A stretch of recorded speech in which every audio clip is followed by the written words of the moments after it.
Now the pledge. I pledge allegiance to the flag of the United States of America and to the republic for which it stands, one nation, under God, indivisible, with liberty and justice for all. Good morning, everyone. I'd like to call today's meeting to order.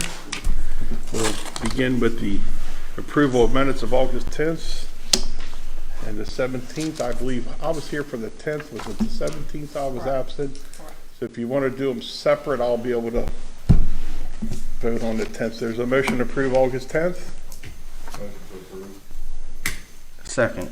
Okay, first and second. Commissioner Kiefer, you were absent. Oh, It was the that's 10th and not the 3rd. oh, I'll second. There you go. Thank you. Yeah. Okay, so it's you two on us three on the 10th. Charlie, a second. First and second. All in favor, say aye. Aye. Thank you, Krista. And then for August 17th, I was absent, so I won't vote on that. Is there a motion to approve? Motion to approve. Is there a second? Second.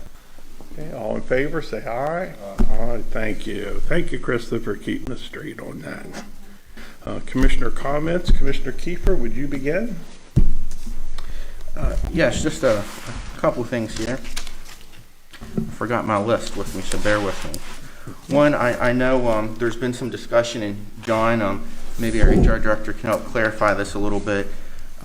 When it comes to calculating your time at work during the period of COVID for that extra pay, I know I was contacted by a detention center worker, for example, who was quarantined because of a work-related exposure.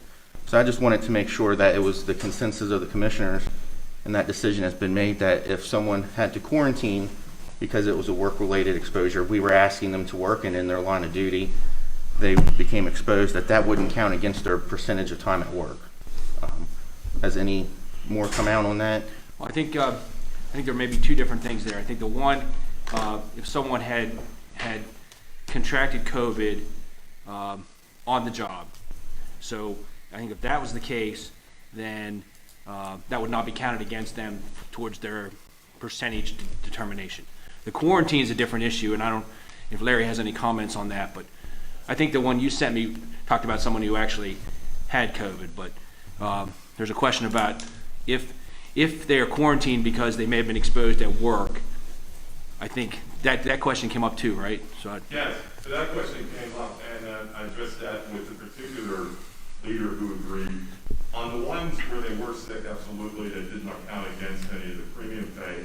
But if someone was sent home or stayed home we were using an unofficial FSCRA, or those that even were asked to work remotely for safety, that time did count against their FSCRA, and that's how we've been applying it up until now. So if they had COVID, absolutely that did not count against them. But if we asked them to go home, as we did with the temp employees, or those that couldn't work remotely, or those essential employees that did not have COVID, but we asked them to go home, then yes, that did count off of the determination. That's how we've been consistently applying it at this point. So I'm wondering, with that line of thought, if someone was exposed at work, maybe through a citizen or an inmate that they had to deal with, and they had to quarantine and they did not develop COVID, that would count against them. But if they had to quarantine and they eventually developed COVID, they would receive credit for that? Is that what we're saying? Right, that's the way, I know when you and I talked the other day, that's the distinction of that one. Okay. So, but, that's the way we've been doing, that's how we presented it. If the board feels differently than that, obviously we can address it. Personally, and maybe this is for discussion later on, but personally, I think if they had to quarantine, or it was something because it was their line of duty, it was their work that required them to come into contact with someone who was COVID positive, or they had to quarantine, I don't think that should count against them, because we were asking those employees to put them in danger just by the very nature of their job. Wayne, I tend to agree. If I'm working and I was asked by supervisor at highway, you were exposed at work, we're riding in a dump truck, and now you have to stay home for 10 days. I'm not so sure they should be penalized for that, because their intention was to work. I agree with you all. Okay. So So I mean, we'll go back and we'll look at, I think there were only a few of those, and There was very Maybe there one were or very two. few of those, but we can definitely relook at that Right. if that's what the commissioners Is would that- like I to do think on you that see a particular consensus. item. and So- I think there's a consensus to do that. Review that and bring it back in front of us, We okay? don't need to, I mean, we don't need, I mean, We don't need a vote. the consensus is us for do that, we'll just interpret it that way and move forward. That's absolutely correct. We can make sure to take a So I look don't- at those I don't think it handful of needs to ones come and back. make sure that's done. Yeah, I think we're good with that. And just another opportunity to underscore that tiered system that we implemented. It really was to recognize that if you had the opportunity to work from home, that was the benefit that you received in a way to help protect you and your family. But not everybody, we could afford that opportunity to, just based on what they did.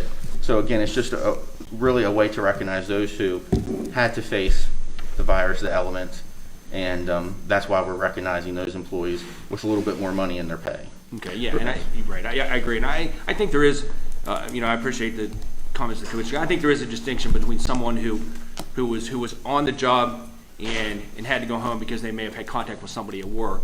Other than, I mean, there were a group of our employees that we had work remotely to keep everybody safe. So it wasn't any specific thing, it was go home and work remotely because we wanted to keep everybody safe. So there's a distinction between that and the person who was actually on the job and had to go home based on the guidelines and because they may have been Okay. exposed. So, Right, so we're Commissioners- good. We'll go ahead. Right. We'll interpret it that way. Okay, all right, bring that back in. Thank you. Commissioner Well, I Kiefer, don't any think- more comments? I don't think we need to bring it That's back. all for this moment. Thank you, sir, that was a good comment. I was gonna say, just to clarify, I mean, I don't think we need to bring that back. I think Just as long you, as, the consensus of the commissioners is that, and that's how we'll interpret it. all right, that's the deal. Okay? All right. Thank you. Commissioner Burkett, your turn. Good morning, everybody. I just wanted to update the rest of the commissioners on the MACO conference. Last week, I attended the MACO Summer Conference along with Commissioner Kiefer, and I must say that for those commissioners who weren't able to attend, you missed out on a great educational opportunity that included classes on county financial management, consensus and team building, conflict resolution, and reaching troubled kids. As well, I attended several meetings, including the County Elected Officials Coalition, where the topic of discussion included broadband service. One of the things that was discussed was who would have ever thought that broadband would become an infrastructure issue. But COVID has shown that internet service has become a part of infrastructure and is as important as electrical service. And as many of you know, Washington County is lacking in this area, especially in the southern and western parts of our county. I also attended a meeting of the Rural County Coalition where we discussed solar energy and as a part of that discussion, ways that maybe in the rural parts of the county we can utilize solar energy without affecting our farmlands and preserving those farmlands. And then lastly, on meetings, along with our County Administrator John and Scott Hobbs, the Director of the Division of Engineering, I attended a meeting with several key figures with the Maryland Department of Transportation to discuss several topics, including the widening of I-81, as well as the $7 million we've lost in state support for our roads. And Mr. Hobbs presented Washington County's needs very well. And so thank you, Mr. Hobbs. Danielle, if you can put those pictures up. I just wanted to give a special shout out to Danielle and Brittany. These two ladies worked really hard representing Washington County to the rest of Maryland. By the way, other counties were coming over to our table that Brittany and Danielle were working at and were a little jealous of our new skate park that we're getting. And then I also have a picture of Brittany, who received special recognition by winning the Best County Representative of representation. She represented George Washington as skateboarding George. I don't know if you have that picture or not. Maybe not. So thank you, ladies, for representing Washington County to the rest of Maryland. And then one final comment on the Summer MACO Conference. I was finally able to personally thank the governor for his appointment. All in all, a great experience, and I'm looking forward to the Winter MACO Conference in December, where I plan on taking more classes through the University of Maryland's program, Academy of Excellence in Local Government. And then not related to the conference, I hope that all employees will honor County Administrator John Mariano's recommendation to wear a mask. We're trying not to make it a mask mandate, but we're asking that everybody try and be responsible to your neighbor and put on a mask. Finally, yesterday I visited our 911 call center. Thank you, Brian Albert, for your leadership, and to all the staff that work in the center to receive those emergency calls from our citizens. Thank you. Thank you. Commissioner Wagner. Good morning. I wanted to thank everybody who reached out and checked on me. I had back surgery last week. First time I ever had surgery in my old life, and hope it's a one and done for surgeries in the future. So I've been sort of out of sorts, so I haven't been making any functions.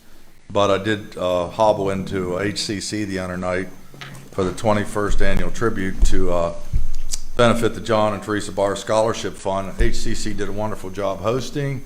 It was a nice event, and it's always for the good of HCC and to give tribute to John and Teresa Barr. That's all I have.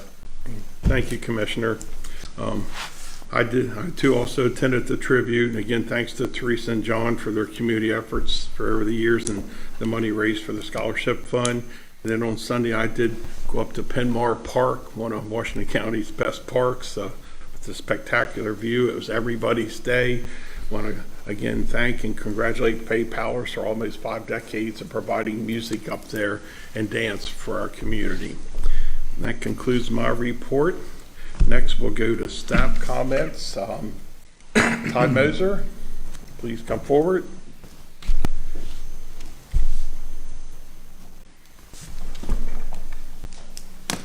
Good morning, Commissioners. Good morning. So this is a state surplus property. The state has notified the county of the surplus property located between National Pike and Rufus Wilson Road. An adjoining property owner has notified the state that they were interested in purchasing the property. Prior to accepting bids, the state, and conveying the property, the state notifies the county to gauge any interest the county may have in the property. County staff has reviewed the property, and the property has been determined to have no benefit to the county. I'm looking for a consensus or motion to decline the purchase of the state surplus property. So this is basically just a right of refusal that the county has. The lot is not buildable. It consists of 4,172 square feet. Yeah, I park there sometimes when I go to Sweetsies just to sneak across beat the parking lot, but I don't see any reason why we'd want it. Do you? Mm-mm. No, there's no benefit that we can see. Commissioner, you okay declining the offer? So is the business looking to buy this from the state? Yes, they would purchase that from the All right. state. It would be a sealed bid process since the lot's not buildable. All right. Yeah, I'm fine with it. Yep. Commissioner Lane, you okay? I'm fine. It doesn't seem like we have a purpose, and the negotiations for purchase would be between the business and the state.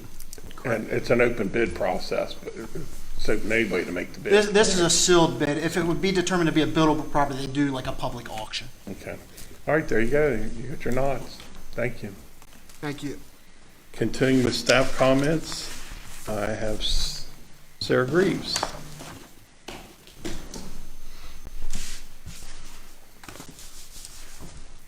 Sarah, good morning. Good morning, Commissioners. Sarah Greaves, Chief Financial Officer. I actually have 2 comments today. The first is good news. I just wanted to announce that the Maryland Public Procurement Association, we also generally refer to that as MPPA, of which our county buyer, which is Brandy Noggle, is the president of, was awarded the Platinum Performance Standard Seal, which is the highest achievement for their membership, their advocacy, their outreach, and their professional development. So I just wanted to give a shout out to Brandy Noggle for serving as president of that organization and for her great effort. And then the second comment I have today is a follow-up on Commissioner Baker's request for $30,000 for Clear Spring Fire. Staff went back and we read the ARPA fund guidelines. We took a look at hotel rental funds and contingency. And after review and discussion of those, we would recommend that the $30,000 come from the Commissioner's Contingency Fund. So I just wanted to report that that's where we plan to pay for it from. And that's all I have for today. Thank you. Thank you. So I think we would need a motion Motion for that? to pay for it out of that All fund. right. Is there a motion? Is Staff's recommendation. Yeah, I'm motion to pay for it out of the contingency fund. there a second? First and second, any further discussion? Hearing none, all in favor say aye. Aye. Aye. Thank You you. very much. Continuing with staff comments. County Attorney, No comments this morning. Krista? County Administrator? Thank you, President Klein. Good morning, Commissioners. Just a few things. As Commissioner Burkett had mentioned, I want to thank all county staff and visitors and the commissioners this morning for supporting my recommendation to wear masks in county facilities. As we said, we didn't want to require it, but we asked county staff and all visitors to do that. And from what I've observed, most everybody is doing that. So if you're doing that, I really appreciate that. And our hope is that this will be a temporary thing and the numbers will plateau and decrease, and then we can go back to what we did earlier in the summer. So I wanted to thank everybody for that. I wanted to let everybody know that our staff, emergency management, Department of Emergency Services, highways, all of our other departments are preparing for the remnants of Tropical Storm Ida. We expect rain to come in the next, 24 to 48 hours. Rain there will be some wind associated with it, but I think the rain is the thing we're concerned about. So we'll be monitoring that. We're prepared. There's another call this afternoon with the state of Maryland, which we will participate in. So, and of course the Sheriff's Department, I see the Sheriff sitting there. Obviously they're an important part of anything that we do, and our first responders. So keep them in mind over the next few days. I hope it's not as bad as they think it may be, but we are going to get a lot of rain, so just be careful. And I do want to thank staff for preparing, and we'll be ready for whatever comes our way. Did want to just remind, I didn't know if Krista was going to do this, but I just want to remind everybody that there's no meeting next week, no commissioner meeting. Our next meeting will be on September 14th, but next week at 5:30 at the airport is our 20th anniversary remembrance ceremony for 911. So that is going to take place at the airport this year. As you may recall, that's been at the city park, but we decided to move it to the airport because it gives us more room to spread out, especially with our COVID numbers. So the county and the city of Hagerstown and all of our first responders and the Sheriff's Department will be there for that. So I think all the commissioners are aware of that. Hope everyone can attend, and hopefully next year we'll be able to move it back to City Park. That's the plan. I think Commissioner Burkett already thanked, but I wanted to thank Brittany and Danielle for the booth at Mako. And Sarah had mentioned Brandy. Brandy was there too, but she was there in her official capacity as president of her purchasing procurement organization. So the county was well represented at Mako. I think that's all I have. Okay, thank you. Any other staff comments? Anybody come in late? Okay, seeing none, we'll move forward to citizens' participation. Anyone here for citizens' participation? Good morning to you. Good morning. Please introduce yourself Stan and your Brown. address. Thank you. Thank you. I'm Stan Brown Jr., resident of Washington County. I was here April 20th to make a request that the road known as Colonel Henry Kidd Douglas Drive off of Sharpsburg Pike be renamed due to the fact that he was a Confederate officer, and Confederacy has obviously negative connotations when it comes to black people and the lives of black people in this country. And at that time, the commissioners suggested or stated that you would take the request under consideration. So I was just wondering if that's being considered or an update on that situation. Well, I think, I don't know, Kirk, if you have any comments on that, but I know the staff had looked at that. There were a lot of questions about whether it was the state or the county and how that came to be and what that really meant. So, you know, I don't think any determination has been made on that. Yeah, that's correct. And I think as we've advised you previously that requests for name changes are provided for under the addressing ordinance. They are generally generated by property owners adjacent to the street or right of way. We've gotten no requests from any of those property owners abutting that property. Okay. I'm not sure if a property owner has to be specifically involved to do that. I think there's probably a lot of things that are done in the county just because people feel like they need to be done, need to be changed. They see a thing that needs to be changed or improved upon, and it's corrected. This is a rather serious request. I'm sure the commissioners are aware of the racial divide and problems that we're having across this country due to many years of systematic and institutionalized racism. And a lot of changes are being made along these lines. I think it would be a great opportunity for this county to do something to let the people know, particularly people of color, that the county recognizes that a change needs to be made. And this is what the county would like to do to move forward, to demonstrate to its citizens, and particularly people of color, that you take this seriously and you want to see things change. You do not want to see connotations related to racism continue, particularly here in this county.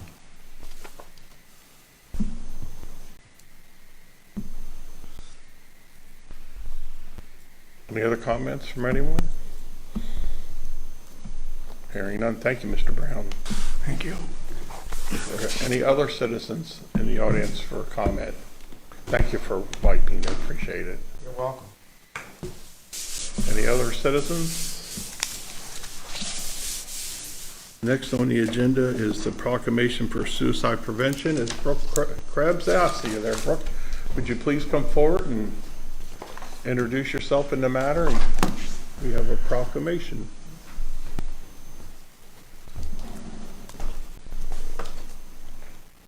Good morning. My name is Brooke Curbs. I work at Washington County Mental Health Authority, and I am currently working on a large suicide prevention awareness campaign, and I want to thank the commissioners for the opportunity to come in here today. And I did bring some mugs to give away that have our new Washco Suicide Prevention .org website on them.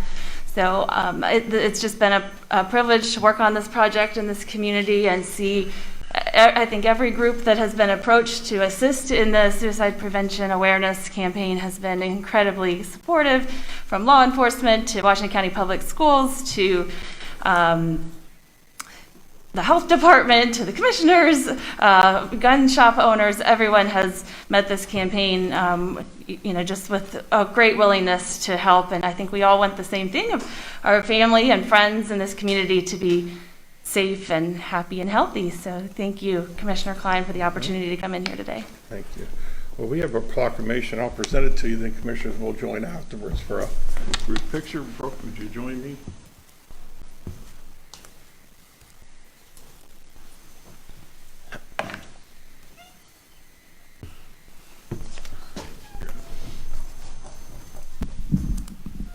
Good. First of all, thank you. Thank you for your personal commitment to this cause. On behalf of the Board of County Commissioners, we'd like to issue this proclamation, Suicide Prevention Week, September 5 through the 11th, 2021. Whereas suicide is a public health issue, suicide is the leading cause of death among all age groups and is the second leading cause of death among individuals aged 10 to 34. And whereas 47,000 people in the United States died by suicide in 2019, as reported by the Center for Disease Control. And whereas 657 people died by suicide in Maryland in 2019, And whereas 41% of all suicides were by firearms in 2019, as reported by the American Foundation for Suicide Prevention. And now therefore, we, the Board of County Commissioners of Washington County, Maryland, do hereby proclaim September 5th through the 11th, 2021 as Suicide Prevention Week. We do encourage our citizens to join in this observance, as this is a public health issue for which everyone has a responsibility to prevent, signed by all the commissioners. Thank you.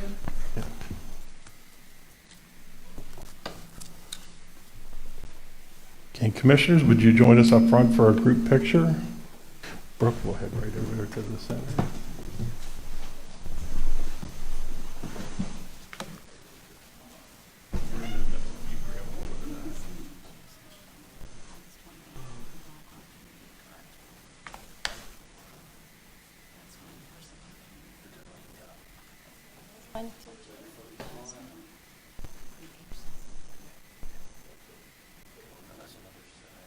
Perfect, thank you.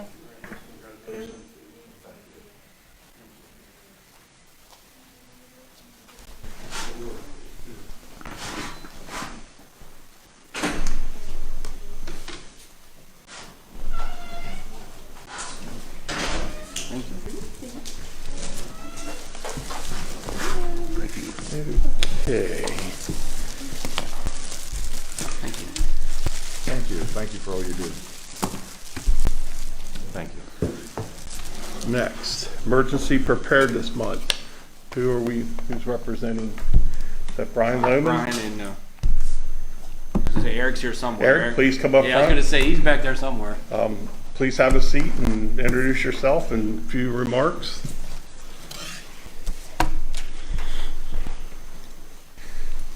Good morning, Brian Lemon, Emergency Management Planner. Eric Hodge from Emergency Management. I'm not sure that we're prepared to give remarks, but traditionally September has been Emergency Preparedness Month nationally. It's followed by months of outreach programs, preparedness fairs, things like that. No coincidence that it happens during the height of hurricane season. As we all know, tropical storm now, Ida, is coming upon us soon. So we want to let all the citizens know to be prepared with extra food on hand, extra water, things like that. And that's what this month is all about, is pushing that message of preparedness. And Brian, any comments from you? No. I think you played an instrumental role down for the funeral services of the lost firefighter in Frederick. Yes, I think sir, you I was assisted Dave Hayes, and I think Eric, while in their absence, you maintained some stability here as well, did you not? Yes, sir. Heartfelt thank you for that. When I was attending that funeral service, at least 2 Frederick County firemen who live in Washington County came up and praised Washington County for the way our volunteer systems, volunteers and apparatus and behind the scenes work that allowed them to attend that emotional ceremony of that loss of service to them. So to all our county volunteers and whoever helped with that, a heartfelt thank you. That was part of being prepared. So gentlemen, if you join me up here by the flags, and we'll do an official proclamation.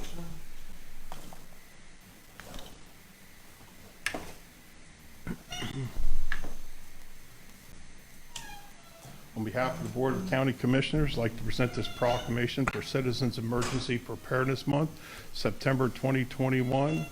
Whereas the events of September 11th, 2001 has led Americans to face both an indescribable tragedy and an extraordinary challenge.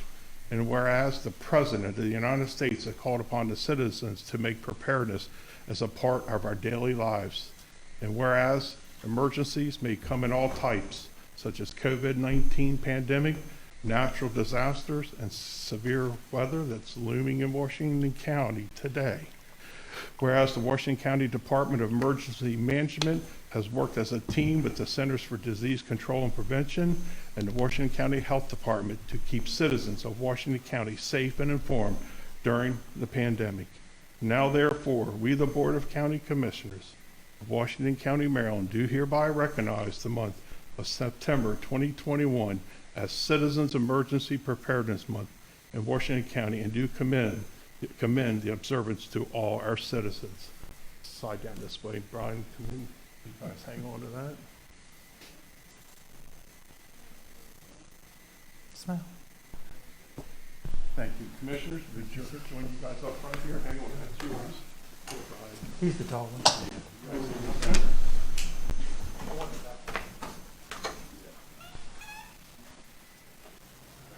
Yeah, that's fine. Great.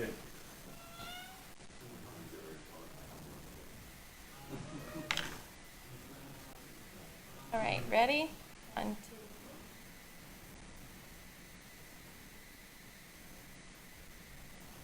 Thank you.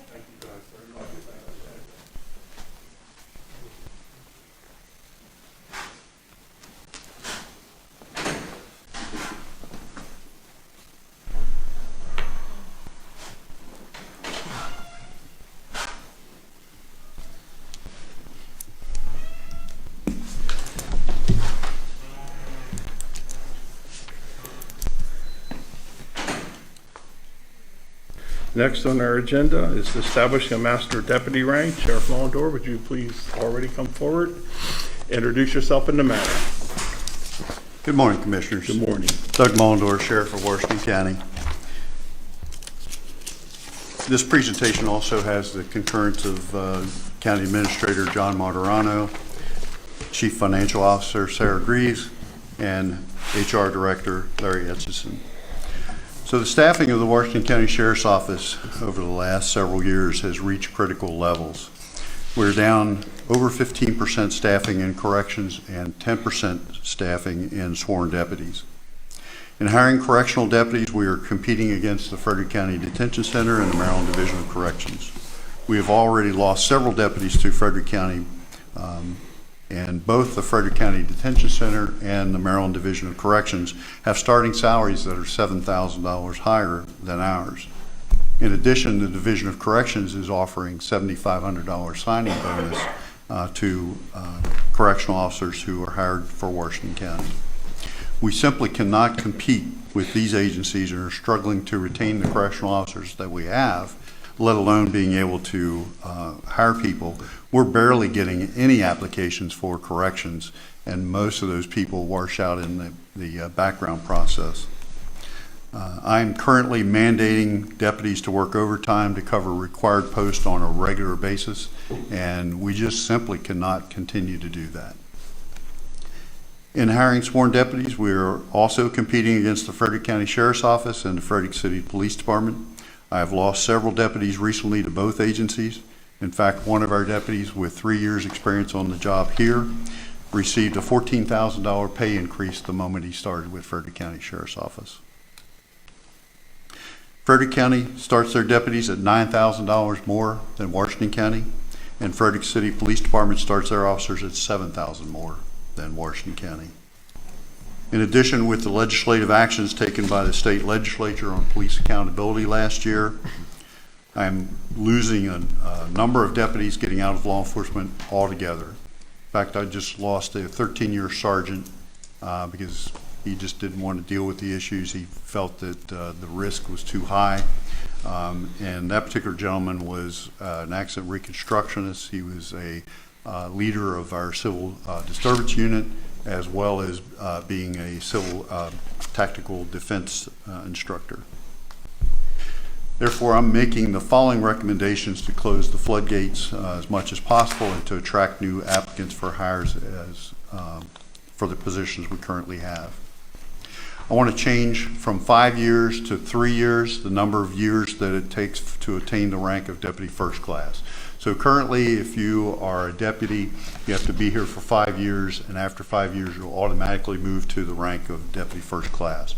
I'd like to decrease that to 3 years, and I would like to move the starting salary up 2 steps, which would increase the starting salary for corrections from $39,333 to $41,039, and for sworn deputies from $45,053 to $47,341.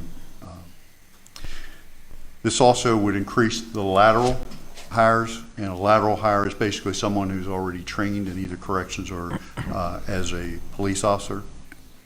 For corrections from $42,349 to $43,410.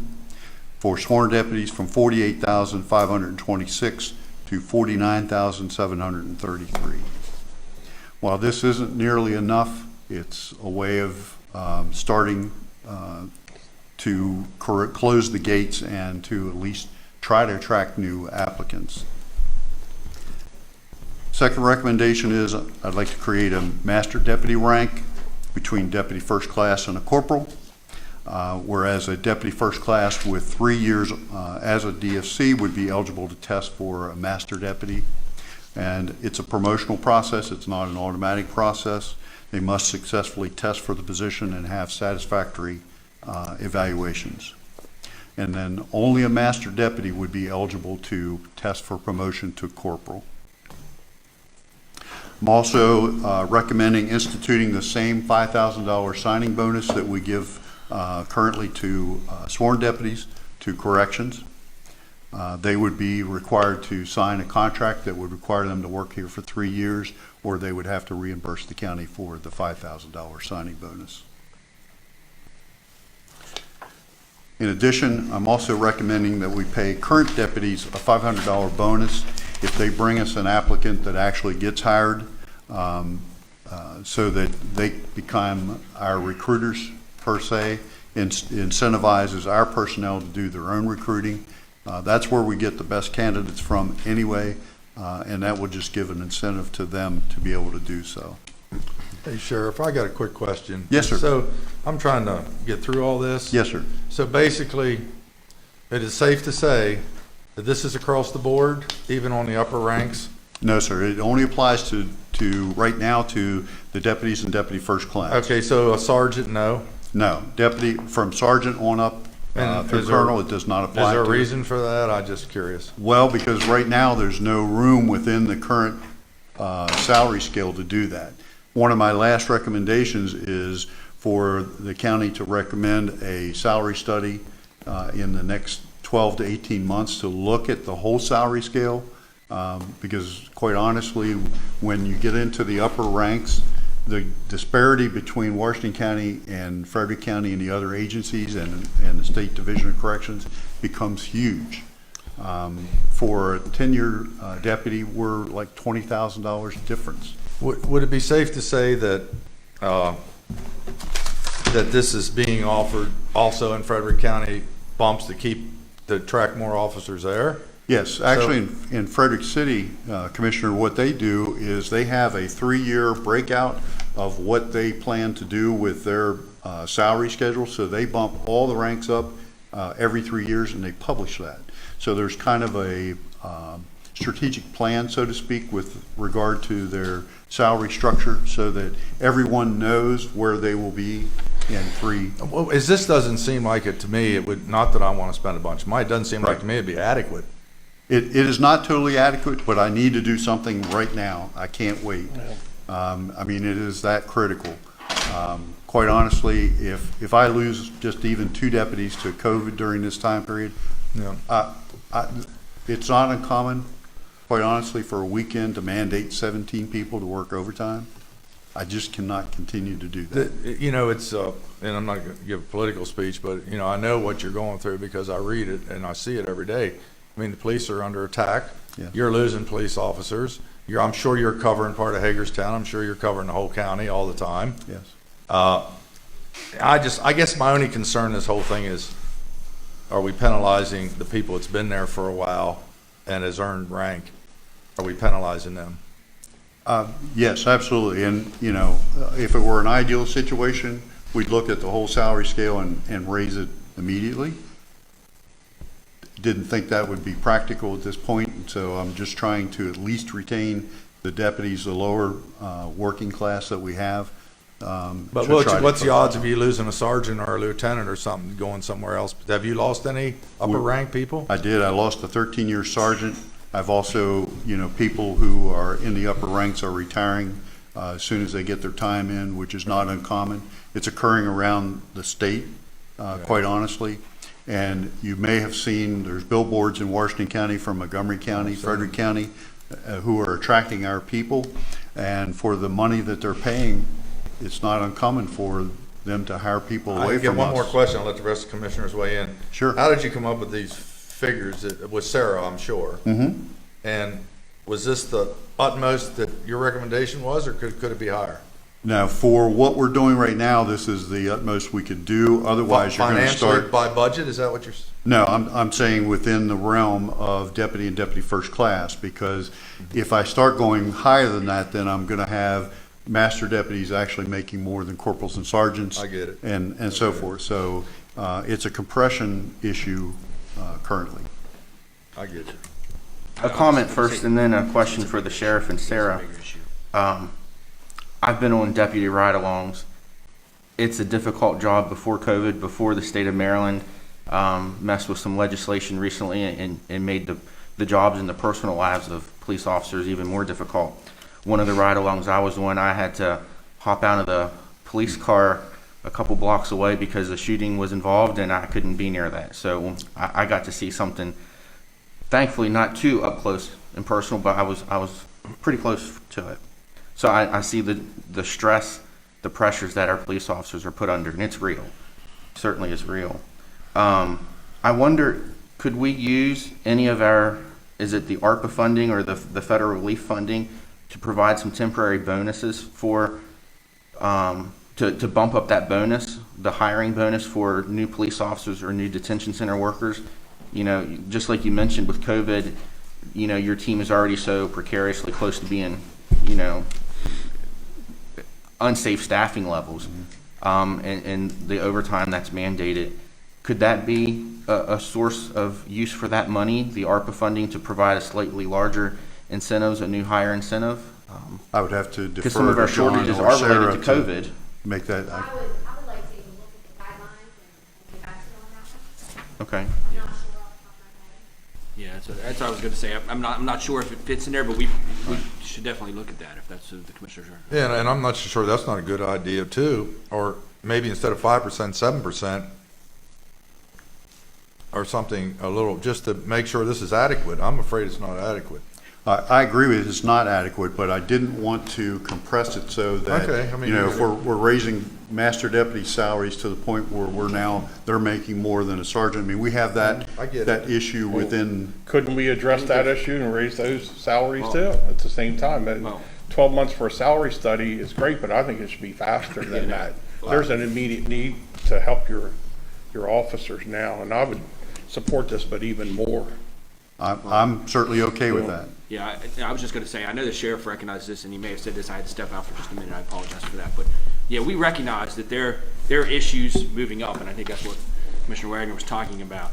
So, I know the sheriff, had decided to start here and look there, because that's, seemed like a logical place to start, but I think everyone recognizes that there are issues higher up, and I think, and in the sheriff's credit, he said, I'd like to address it all at one time, and I think that, we all would.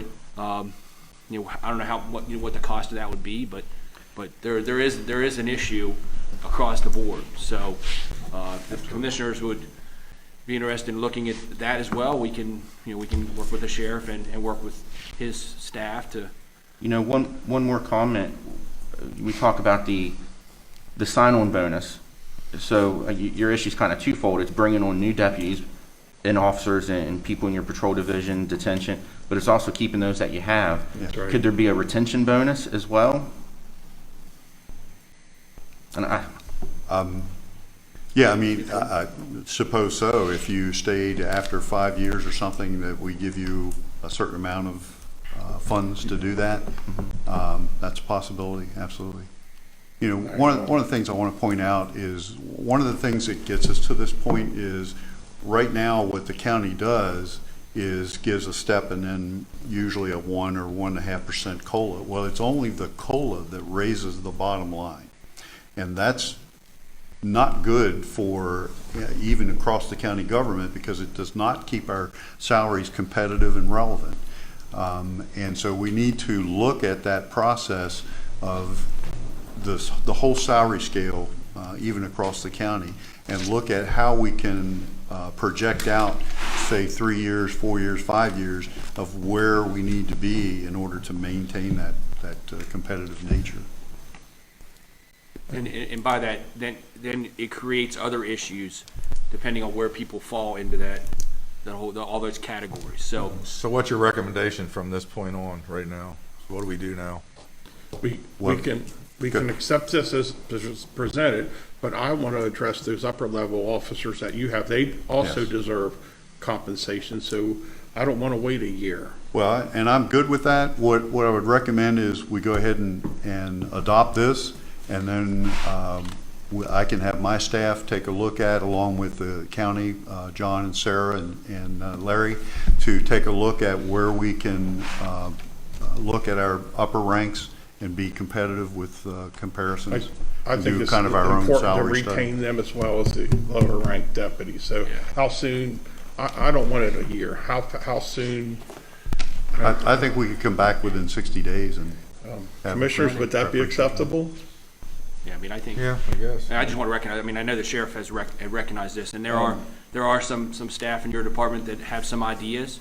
I know they've raised some questions and some ideas, so I think we're meeting with them soon, so I'm looking back at Larry. I think, and maybe this week, I think we're meeting, so we can work, we can work with them and work with you and bring something back within, if you say within 60 30 days. days. So adopt what you just presented and then reevaluate in 60 days. With the upper Well, officers. actually do an internal study. Right. And then come back with a recommendation for the remainder of the salary. Is there a motion to approve that? Yeah, I'll motion to approve it. Is there a second? Second. Is there a second? Okay, any further discussion? All in favor, say aye. Aye. Thank you very much. Thank And you, to the gentlemen. other officers, we're looking at your concerns too, if they're listening. We appreciate that. Thank you. Thank you, Sheriff. Sooner the better. Next on the agenda is intergovernment cooperative purchase, new excavator. Please come forward, introduce yourself, and Brandy, thank you for your service to that committee down there in Mako. Appreciate you.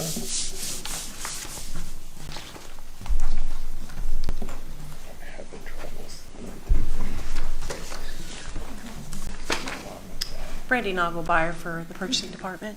Mark Bradshaw, Director, Environmental Management. The first recommendation I have for you this morning is for the Intergovernmental Cooperative Purchase, INDG 21-0067, for one new 2021 Caterpillar excavator for the Department of Water Quality.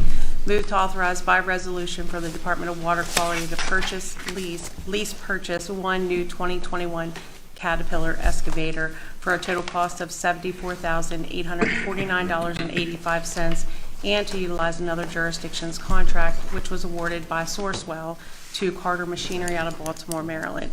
The Code of Public Local Law of Washington County provides that the Board of County Commissioners may procure goods and services through a contract entered into by another government entity. The county will benefit by direct cost savings due to the economies of scale that this contract has leveraged. Funding is available in Water Quality's operating budget for this purchase. Commissioners, comments, questions? Motion to approve. Motion to approve. Is there a second? Second. Any further discussion? Hearing none, all in favor say aye. Aye. Aye, thank you. Thank you. Next on the agenda, bid award for laundry equipment for the detention center. Brandy, Brandy Nagelmeyer Terry, for the please Purchasing introduce Department. yourself. Terry Hill, Washington County Sheriff's Office. The next recommendation I have for you is for the bid award, PUR 1508, laundry equipment for the Washington County Detention Center. Move to award the contract for the purchase of 3 Milnor washer and 3 Milnor natural gas dryers to the responsible bidder, Pack Industry, out of Harrisburg, Pennsylvania, who submitted the lowest total sum bid of $58,650. The county accepted bids on Wednesday, August 4th for the laundry equipment. It was advertised in the local newspaper, the State of Maryland's eMaryland Marketplace Advantage website, and the county's website. 15 companies downloaded the document. We did receive 2 bids. The old equipment, the trade-in of $1,500 was credited to the new machines. Washington County Detention Center maintains and operates a laundry service within the facility. The services provide a regular supply of clean clothing and linen for inmates and detainees in the population, and provides a means for inmates and detainees laundry of personal clothing items. The laundry service also contributes to the sanitary conditions of the detention center. Funds are available and budgeted in the CIP plan for the sheriff's office. Commissioners, comments, thoughts? What company are you going with? It's PAC Industry out of Okay. Harrisburg, Pennsylvania. Motion to approve. Is there a second? Second. I have first and second. Any further discussion? Hearing none, all in favor say aye. Aye.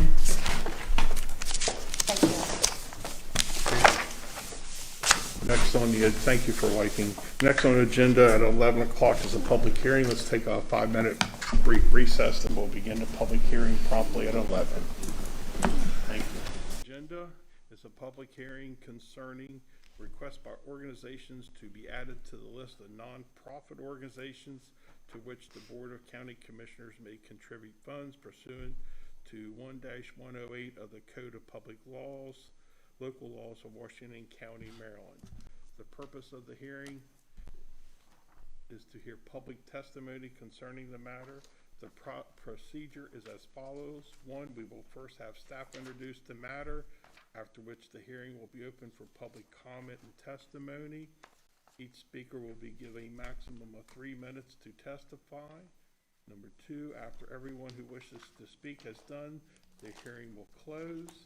The commissioners may then discuss the issue and take any action they deem appropriate, including adoption or rejection of the proposal. Or they may take the issue under advisement and deliberate at a later time. Attorney Kirk Downey, would you please introduce the matter? Sure, thank you, Commissioner. You're welcome.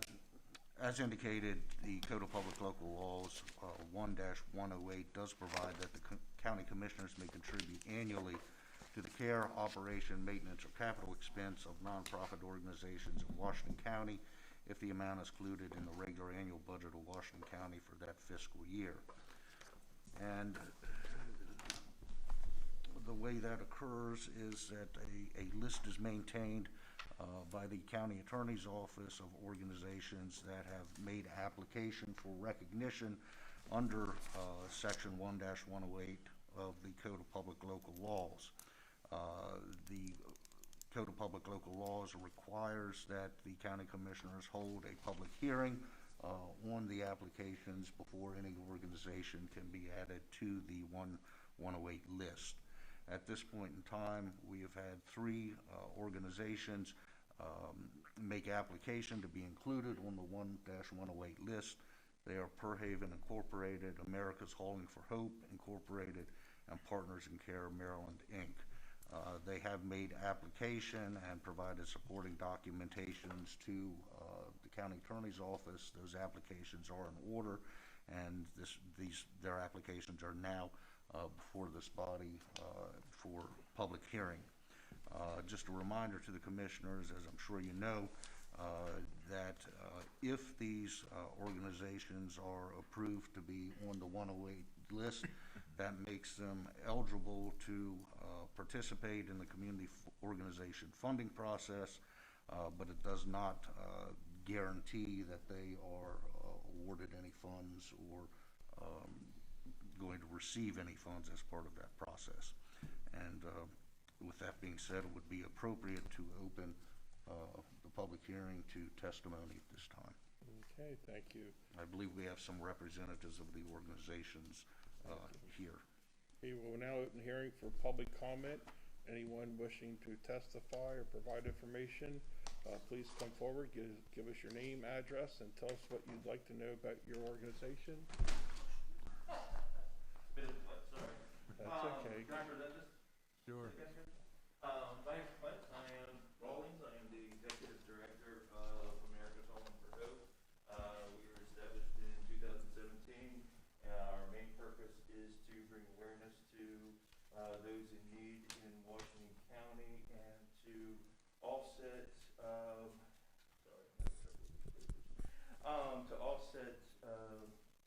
help them to become more self-sufficient, so that they don't need outside help in the future. Thank you. If you look at the list here on the right side, it shows you all the collaborations and other nonprofits that we work with that are along the similar lines as what we're working towards. But we have either serviced or done partner collaborations with. We also help a lot of nonprofits in the area that maybe don't have access to or the knowledge of how to present themselves in a social media format or web pages or Google or stuff like that. So we actually prepare, keep up to date with their social media and stuff. For like, for example, we do stuff with the Williamsport Moose Lives, Williamsport Food Bank. We do a lot of different marketing, and we just would like to be represented by the Washington County's official nonprofit, so we can expand our resources. Thank you, Clint. I have can I ask a question? Sure. I'm looking at the brochure you just gave us, and on the inside second page, it says our services. And so I'm not for or against this. I'm trying to understand. Sure. Everything listed there looks like something that a for-profit business would do. Right. So how does that make you a nonprofit? So we use those things to fund ourselves. So we used to be more of a self-funding organization. So we would do cleanouts at cost. We would do shredding at cost. A lot of the stuff that we get from cleanouts, like we just did one for Easter seals. We went in there and we took all their stuff out of there, and we found we then either take stuff that can be reused by other nonprofits to them, or we take stuff that we can get money for, and we use that to put money back into our programs, like feeding, providing food, providing clothes, providing other places. So things that not a for-profit business we have used to put into a salary or something, we actually use that money to help fund our projects internally. Are you the creator of this? Me and my wife are. I used to be the owner of A Better Shredder Incorporated. It was a mobile and shredding company here based, and I've used my contacts and my resources from that business to build on this and give back to the community. Is this a faith-based program? We are Christian based, but we accept, we help everyone. The only reason I ask those things is I used to own a cleaning business. And so a lot of the things on that list, I'm thinking, I used to do that. Sure. And so anyway, that's all I have. And another aspect of the business side is we actually take a lot of extra stuff that is left over from other businesses, like the Clear Spring Creamery. They have milk that they usually take down to DC and South. If they have extra stuff, we'll actually go out to them and pick up that extra stuff and redistribute it either to the food banks or to Brooks House or Wells House or other places that could use that stuff. Are you certified through the Maryland Food Bank? No, we are not certified through the Maryland Food Bank, but we do provide food to them. Okay. Does that make sense? Kind of. Okay. Commissioners, any other questions for Clint? All right, thank you. Thank you. For those who entered late, we've already opened the public hearing. Now we're taking comment from one of the three groups. Next, anyone, Pure Haven? Would anybody hear from Pure Haven? If not, Partners in Care, would you want to come forward and introduce yourself in the public hearing?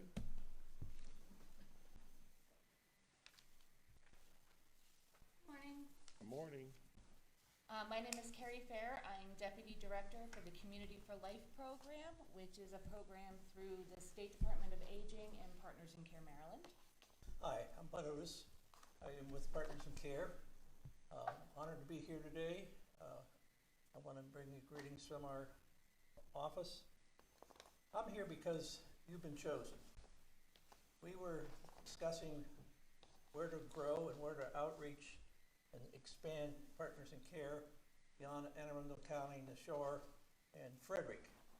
And they were talking to me about the options of, well, what about going to Montgomery County or Washington County? I said, Partners in Care is serving seniors.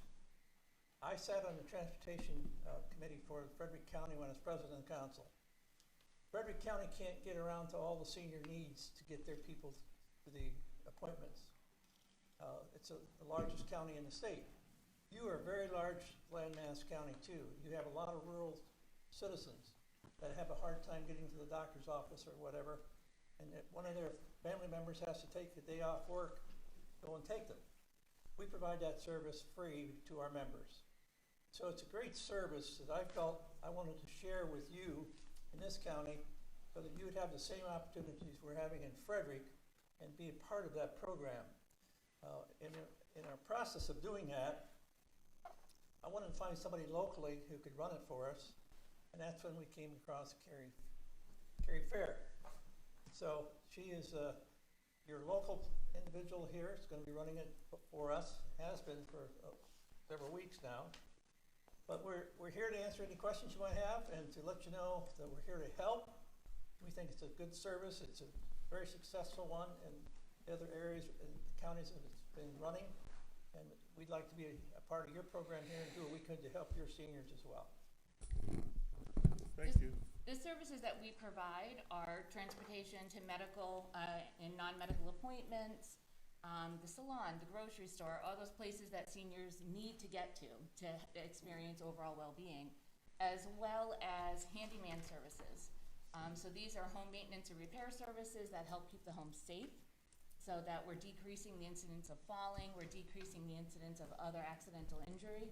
And we do a senior home safety assessment. We are credentialed, we have a team of credentialed senior home safety inspectors that can go in, check out the home, and make recommendations. And we also work to decrease social isolation through hosting social opportunities. We do all of that with volunteers. Yeah, a couple quick questions. How many counties are you in now? We're on the Shore, we're in Anne Arundel, Frederick, and here. And how long you been in business for nonprofit? Well, Anne Arundel's been in business down there for 28 years. 28.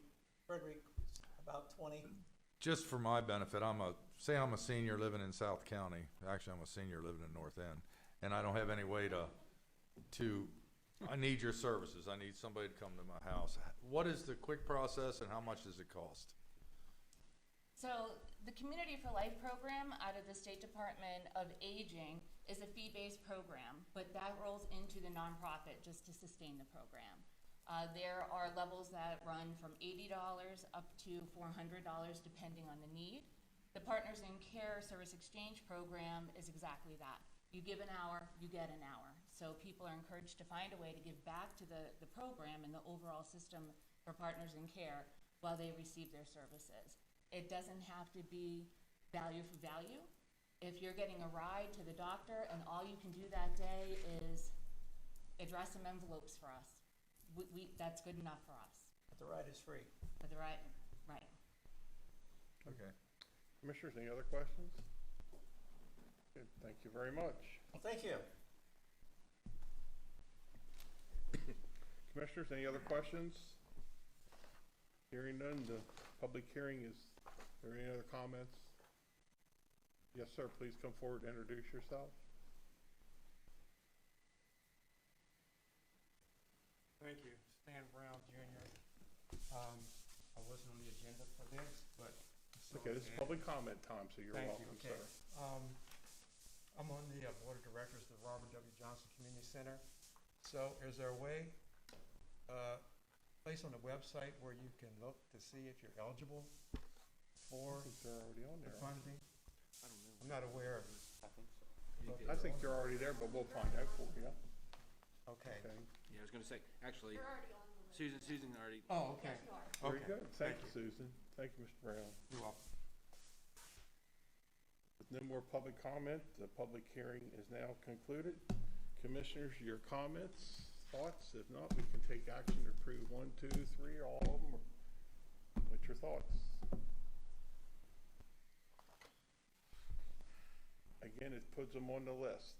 It doesn't guarantee funding, but it puts them on the list to be considered. Is Yeah, that that's correct? right. This is an administrative formality to make application through the community organization funding process. They must be on the list, but just because they're on the list does not mean that they apply, or if they do apply, that they're going to receive any funding.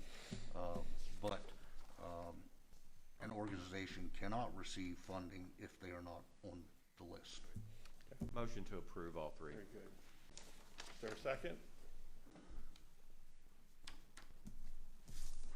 Commissioners, is there a second to approve? I'll second. Okay, any other discussion? Hearing none, all in favor say aye. Aye. 4-0, thank you all very much.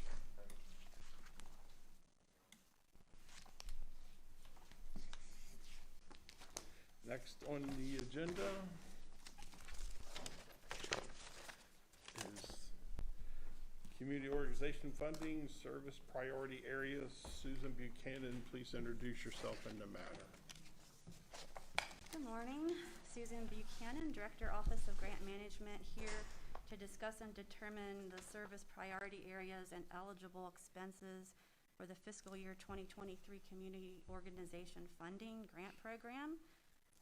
The Community Organization Funding Committee is preparing for the FY 2023 application and review process, and as agreed upon, the Board of County Commissioners will annually determine and approve the service priority areas eligible to receive funding consideration.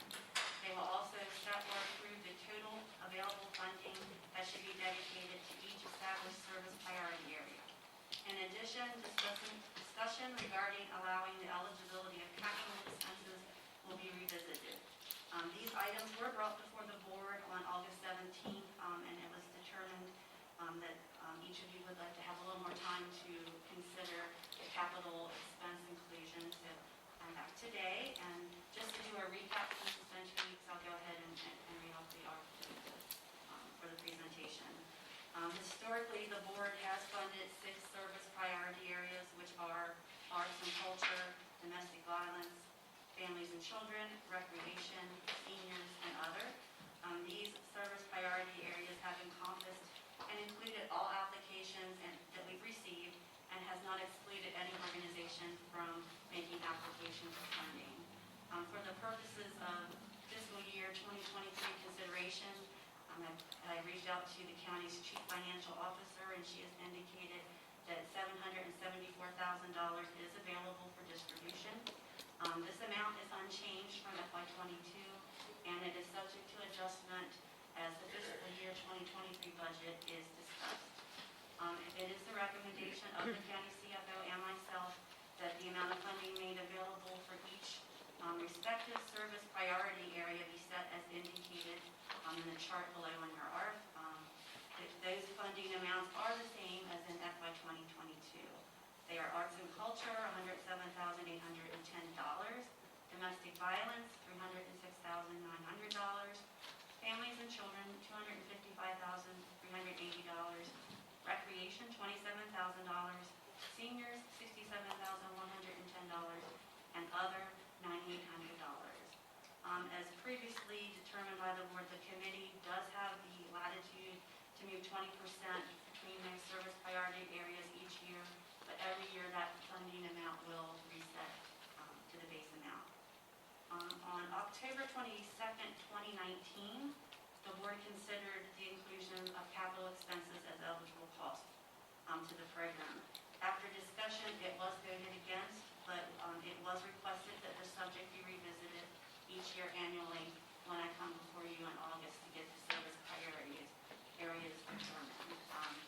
When I was here a couple weeks ago, I did present some things to consider when you're determining whether you wanted to include capital expenses. So I'll just recap those briefly for discussion. Reasons that would be pro capital expense inclusion would be the increase in flexibility it would give to the program. It would also provide some nonprofits who receive a majority of their operating costs through other federal or state sources. It would give them the opportunity to perhaps reach out to get some additional capital money through this program. It would also eliminate determine what is a capital expense and what is not. Sometimes there's some ones that are very borderline and they're not sure about. Reasons that you would perhaps not want to include would be the program gives out the grant awards and quarterly disbursements. That wouldn't always be conducive for a capital project, so that's something to consider. There could be, when you think of capital expenses, you think of more expensive items. So that could be, if you have an increase in capital expenses, capital projects, it could be an increase in asks, and if we do not have an increase in funding, there would be a higher number of applications that may be declined. And then the one last thing I could make on as far as a con would be the funding is restricted to 1 year, so that would be, depending on type of capital project, that may be a problem for the time frame of completion. Any other questions? A capital request wouldn't be to fully fund a request. If it was a large amount, it would be to assist in the purchase. Is that correct? Any request has the ability, there's the ability for the committee to not fund the entire amount. So that does sometimes happen. And they'd have a year to raise the additional money for the capital request before we release the funds. Would that how that would work? The funds are released in quarterly installments, starting with each in July. So they'll get installments. So they could, they could determine a plan for how they would pay for it, and then get reimbursed through these. I guess I'm going to say somebody wants a $250,000 capital project, and we fund $20,000. Do we give them that money first? Do they get the $250,000 first? Or we call it back? How does that work? For this application, we normally do not have a $250,000 award for something. Well, for a capital project, just making an extreme example. For that, so if there would be something that would get approved, they would get it in quarterly installments. Because there was a request for 2 vans at one time, I believe, or at least 1 van. We have received requests for vehicles in the past. So that's costly. Just if I could mention something based on what you just said, Commissioner Klein. When it comes to capital, when it comes to this grant program, not capital, just with this grant program, I believe something you look at as well is we don't want to be the only funder of any particular project, whether it's an expense or capital project. So if a request did come before us for $250,000, using that extreme example, their request for us may only be $20,000, or their request may be $50,000 and they're approved for $20,000. We're also expecting them, if they have a $250,000 project in the works that they want to complete in a year's time, they probably have their other funding sources lined up. And that only makes their grant application even that much more stronger that we are just one of many partners funding that particular project. Correct. And if the board would determine to include capital expenses, there would be questions added to the application specific to capital expenses, just to make sure they have a plan in place if they're partially funded and based upon. Go ahead, you were going to say something? Well, yeah, but go ahead. What's the board, the COF, say about this? What's their consensus on how they like it? I believe that the CO board basically looks at, they have to operate within the rules they're given. So I don't think that there is a strong feeling for or against adding them. They just know that, if they get an application now, the way it stands, and it contains anything capital, they have to exclude that from, it's either not, because it's not eligible. No, I'm not against it, but I guess the concern would be if, operating, that's for operating. Right. And if they don't use wisely and use capital, then they don't have enough operating, but that's not my problem, that's their problem. They're the people running the show, so. Anyway. We do get a small number. It's usually 1 or 2 at most a year that ask for capital expenses. The majority are looking for operating. If somebody asks for money and it's a capital project, do they have to show you proof that they're working on that or they're finished it, or? Well, we've never done the capital for this particular program, but we do operating. So it would be for operating at the end of the grant period. They have a report that they have to fill out, that they give us statistics and data that shows that they did the project. I'd motion to approve it. Well, okay. Is there a second? Because I have another question. I'll second. Okay, first, second, I have any questions? Because I have 2. Well, an applicant be eligible for both sides? Correct, yes. Okay. Second, will this dilute the amount of money by having another category? So should we consider now in the future, I hate to say this, but add more than 774? Is that something we want to consider at a future date? Just a question, not an emotion. Something we can consider. If I could add some caveats that I think we should include, and this is something I've advocated for a couple years now, I think that we should put a timeline on when capital projects must be completed. That way they're not strung out over years. So I would say probably a capital project has to be completed within 12 months of application or within. So maybe it's a building project that's already underway and they need that little extra bump to finish, or maybe it's a renovation possibly or something that will be done in a 12-month time frame. Okay. But I think that might help us limit, the big requests that come in.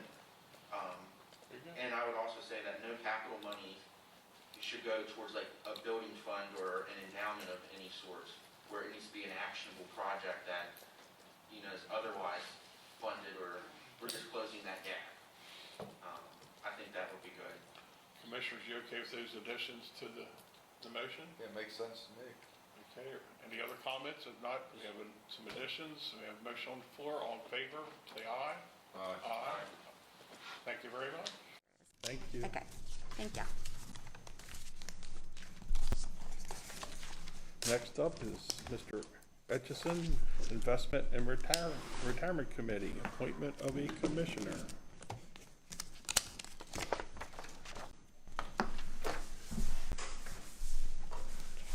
Thank you, Susan. Please introduce yourselves in the matter. Good morning, everyone. Good morning, Commissioners. Sarah Greaves, Chief Financial Officer. Good morning, ladies and gentlemen. I'm Larry Etchison, Director of Human Resources. We're here today to request the appointment of a commissioner representative for both the investment and the retirement committees. These are two separate committees. The retirement committee is involved in understanding like the retirement policy and meeting with folks on the policy itself, whereas the investment committee meets more regularly with our investment advisor and is more on the financial side. So they are two separate committees. The commissioner that is appointed can be the same or different for each committee. Correct. And we're here today to request that you make an appointment. This is generally done for a 4-year term. It's generally done at the beginning of the commissioner term, which we have a vacancy in the middle of the term. So I assume that we may be back before you after the next election to do this again, as we normally would do it at the beginning. Right, I would recommend that whoever you appoint, it's for the remainder of this term. Yes, sorry, that's what I'm trying to say. After the next election, we can go back to the regular cycle. Yes.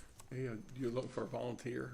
We are looking for a volunteer and a consensus from the commissioners for one or both committees. I'm probably not a good guy for that because I'm not smart enough to retire yet, so we'll give somebody that's smarter than me. And I also yield to the other two commissioners and for their thoughts. I had sent an email that I'd be willing to do that. I didn't realize it was two separate committees. You said you weren't busy in that email, didn't Well, you? Give them both to you. Definitely the investment interests me, and but I mean, if Commissioner Kiefer is interested in one of those, he has seniority, so I'll defer to him. Very but, nice gesture. Thank you. I'd be willing to put my name in the hat. So Commissioner Burke, you're most interested in the investment committee? Yeah. Is that what you're saying? I'll serve out the remainder of this term on the retirement committee. I know when we were at Mako, Commissioner Burke and I, the one class we took on county finances, I forget the exact title of that course, we had a conversation with the instructor afterwards and talked about retirement and county funding and percentage funding for our retirement, and that really piqued my interest, let me say, and our level of funding is something that I think has been neglected for the last couple of years, a couple terms, so I think that needs re-examined. I'm sorry. I think he was their county was at 80% funded. Or is it 57? 55. Yeah, 55, 58. It may be higher now. I'm waiting for the report to come in because we probably had some strong investment returns, so that could impact it, but Right. And yes, and the up board to did- this point, it's been in the right, And the 50s. board did just, within the past few weeks, put some significant money into it. So Absolutely. That's a There you great, go. that's a Very great much. start. I'm sorry, Mr. Appreciate it. Kiefer. All right, with that being worked out, negotiated amicably, I thank you. Is there a motion to appoint those two to those respective Motion positions? to appoint Charlie in the investment and Wayne on retirement, correct? Okay, I need a second from one of you gentlemen. Go ahead, Second. if you've agreed. Got a second? He did. Okay, I have first and a second. All in favor, say aye. Aye. Thank you very much. Thank you. Okay, very good, thank you. And you'll get with us and let us know when the meeting dates are and get that on our calendar? Absolutely. Yes, we will make sure that you are aware of all the upcoming dates. Yep. Thank you for wiping that area.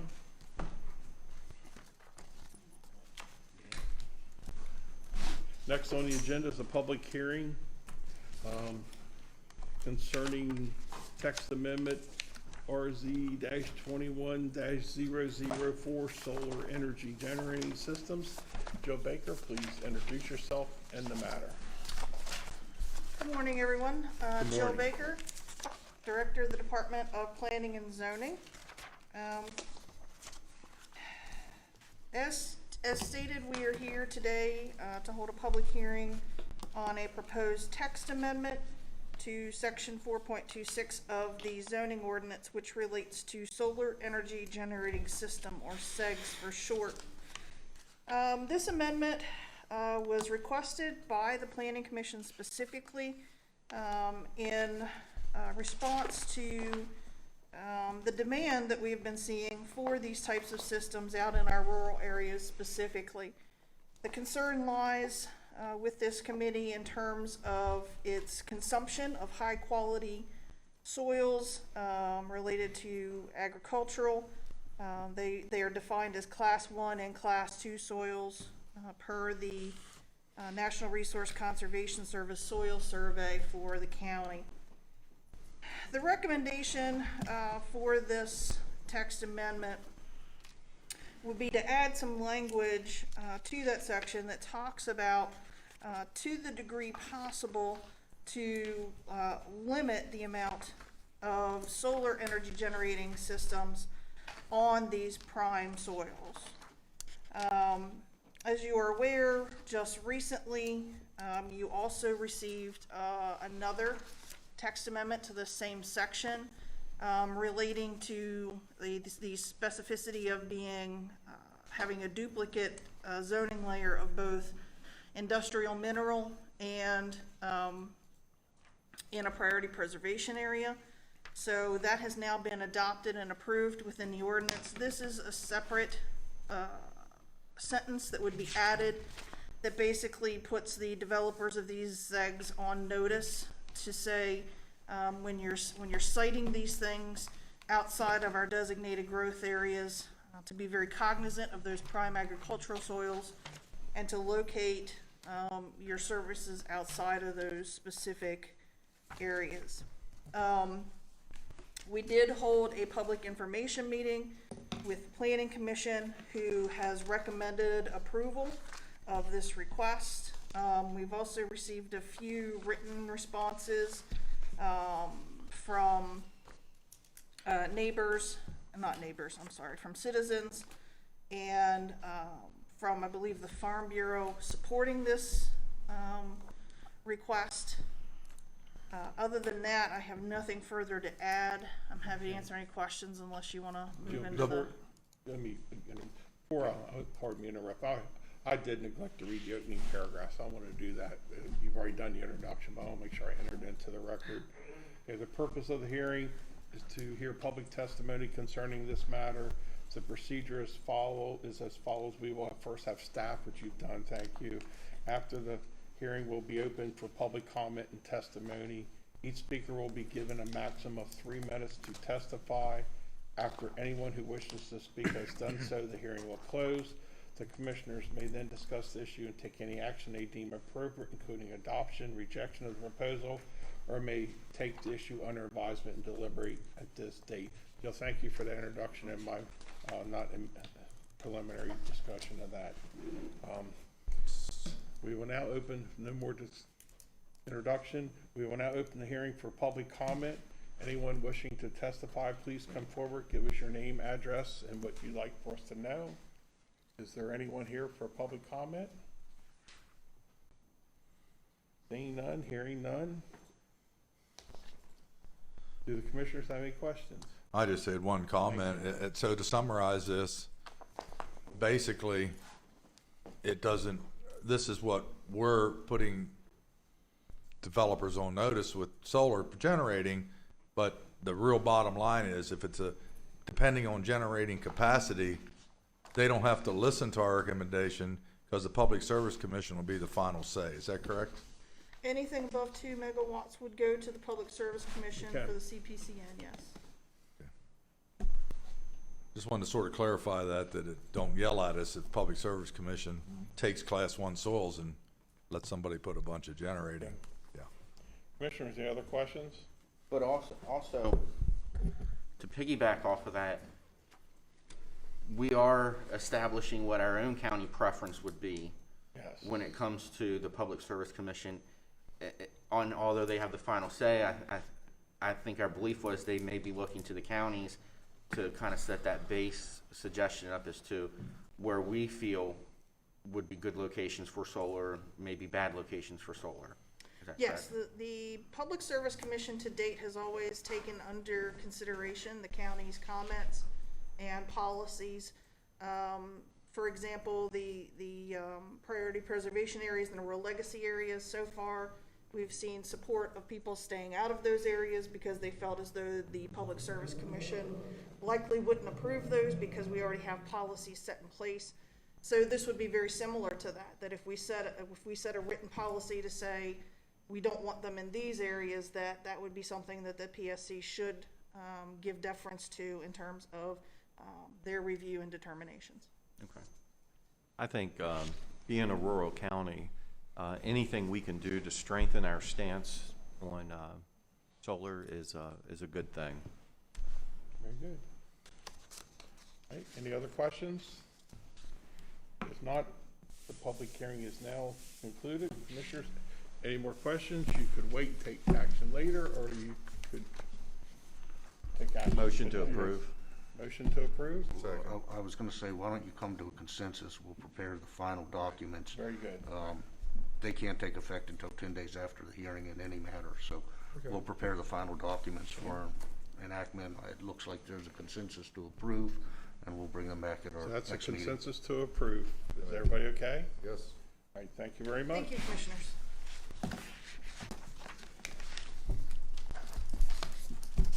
Next on the agenda is follow-up premium pay discussion, EMT and our first responders. Dave Hayes, please come forward, introduce yourself in the matter.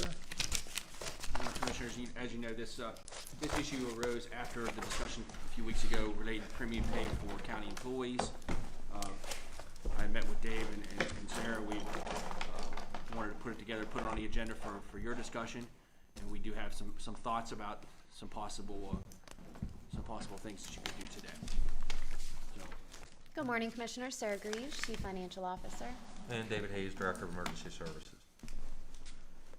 So as the county administrator had said, we had discussions late last week about some other areas that may need or could at least use some attention as far as consideration for premium pay. And in doing so,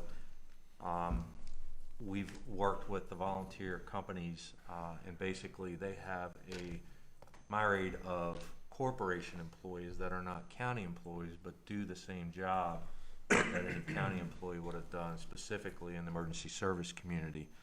The EMS companies employ large numbers of career staff that are paid from their individual funds, and then the fire departments, many of those, not all but most, employ some level of corporation staffing in a part-time world, whether that's in a station that we currently provide staffing or not, and those would be a group of employees that we would consider in there. So we used a look forward at the information that the HR department had used as if they were county employees, and we felt that since the commissioners had considered 2 budget cycles ago that we would provide funding for health insurance and for a plan that's similar to what a county employee would get for health insurance, that it would be logical to come forward here again today and recommend to the commissioners for consideration that we look at these folks similar to county employees while not county employees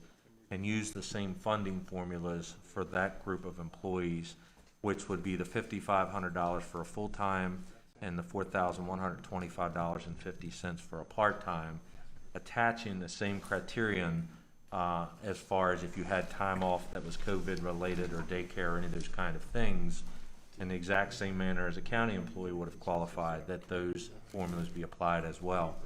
So late last week, I sent an email out to all departments, fire and EMS, and most have gotten information back to give us at least an opportunity to take a snapshot of what that type of approach might cost based on as close to real numbers. We still have about 6 departments outstanding, but I'm intimate enough with most of those departments, I was able to plug in at least some preliminary numbers and people, and assuming that they would get the top dollar value, it looks like it would be about $607,000 is what they would cost to do that.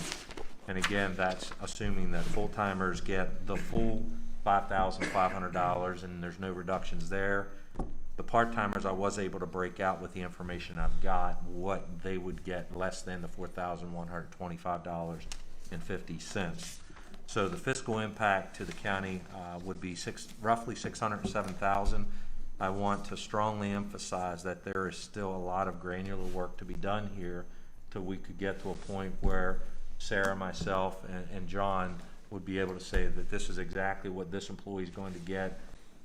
There's only one company that has reported so far that has paid a premium to its employees. That's Community Rescue Service, and that's a good thing. I've already spoken to their Deputy Chief of Operations. We have a theory on how we can make sure that if we provide this to the other companies that have career employees, that his company isn't left out with a larger bill that they paid that somebody else didn't have to. And basically that would be a reimbursement back to them, equalizing even those employees to what a county employee would have gotten once we put any of the variables into that. And that number is figured in this $607,000, an approximation for Community Rescue Service. What we would propose as well as no employee, regardless of dual role employment, whether that be county, city, or a private corporation for fire and EMS responders, would receive more than one premium payment with a max cap of $5,500 if you are a full-time employee and $4,125.50 if you're a part-time employee, regardless of who your employee was. So as an example, Community Rescue Service has paid out multiple bonus or premium pays, and I think their largest may have been $5,200 to their full-time employee. We would make up the difference of roughly $300 to those employees that were short the $5,500, and our role would be, we propose that the individual corporations be the payor, and we do that through reimbursement once they provide some reciprocal payment verification of what they did. We can walk each of those departments through that process to make sure that we have transparency and accountability. And at the end of the day, Budget and Finance would write a check to Company X for whatever that number is based on their demographics. We feel like that's a solid plan. It's transparent, it's accountable, and it certainly takes care of some of our most valued resources in the last 18 months that, without question, we're out there in front of this thing and really making sure that business as usual continued on. So that's where we're at without reading from the ARF Direct. Yeah, I think it's a good idea, but did I hear that you're going to cut a check to the companies after the proper accounting is presented to you? That's correct. So we're sort of out of that then. We're verifying where the funds are going. So We give it to X company and they pay their people. That's right. Yep. We're going to request the necessary documentation to confirm and verify the hours worked, and then we'll cut the Because the check. county will eventually have to verify where those funds went. Eventually, Correct. We're going to pay it out of our So American Rescue Plan fund. there is a small caveat in this that Chief Buck had done some logistical work for for us, and that is that we cannot exclude this payment from any federal or state taxes. So there's going to be a liability, tax liability, not just the employee's part, but the corporation's part. And then there'll also be some liability in the workers' comp world. So we may have to work through a little bit of those logistics. What I plan to ask, and I haven't spoken to any company other than Chief Buck, and they're the largest employer, is because that's not going to be a great number, dollar figure. Would they just be willing to cover that cost if we provided the lion's share of this premium, which we would just by the process that we're going? But again, I have not had that conversation with any department other than Community Rescue Service. Can you, I'm sorry, can you re-explain that? So Because Sarah's I probably missed better. something in there. Yeah, there's just employer taxes that will occur with the payment. And so all Dave is saying is that, the 7.65 FICA, that the employer pays is not really reimbursable or wouldn't generally be. We're going to ask the companies to go ahead and pick up those additional costs, along with maybe potentially workers' comp, which is sometimes generated on a percentage basis of the pay that's distributed. So that would be the request, if the Correct. county is willing to provide the premium pay, that the companies would pick up those employer costs Yeah, related. the employee would still pay their portions of Their taxes. their taxes. Okay. Just So like it is county just the employees would. impact I of just, the for employer. a second, I was getting confused. I know Terry said he didn't want to see people have taxes taken out, so we made allowances for that. We Yep, made an I raised adjustment them, and so, increased the okay. amount. Yes, correct. Yeah, the only caveat there is just that small impact to the private corporation. And then we have a couple where they may have worked at 2 to 3 different stations, even in a part-time world. And if we use those hours aggregate, which I say we should, we're gonna have to figure out who's gonna be the payer there. We may have to break that down, where they work 27% of their time with company Y, 42% of their time in the remaining with company C, and split those that way. But Dave, in a situation like that, are you saying they would be maxed down at 5,500? Yep, the max of any one employee, regardless of employment, that is gonna be paid from what we're gonna call taxpayer dollars, is $5,500 for a full-time employee, and $4,125.50 for a part-time.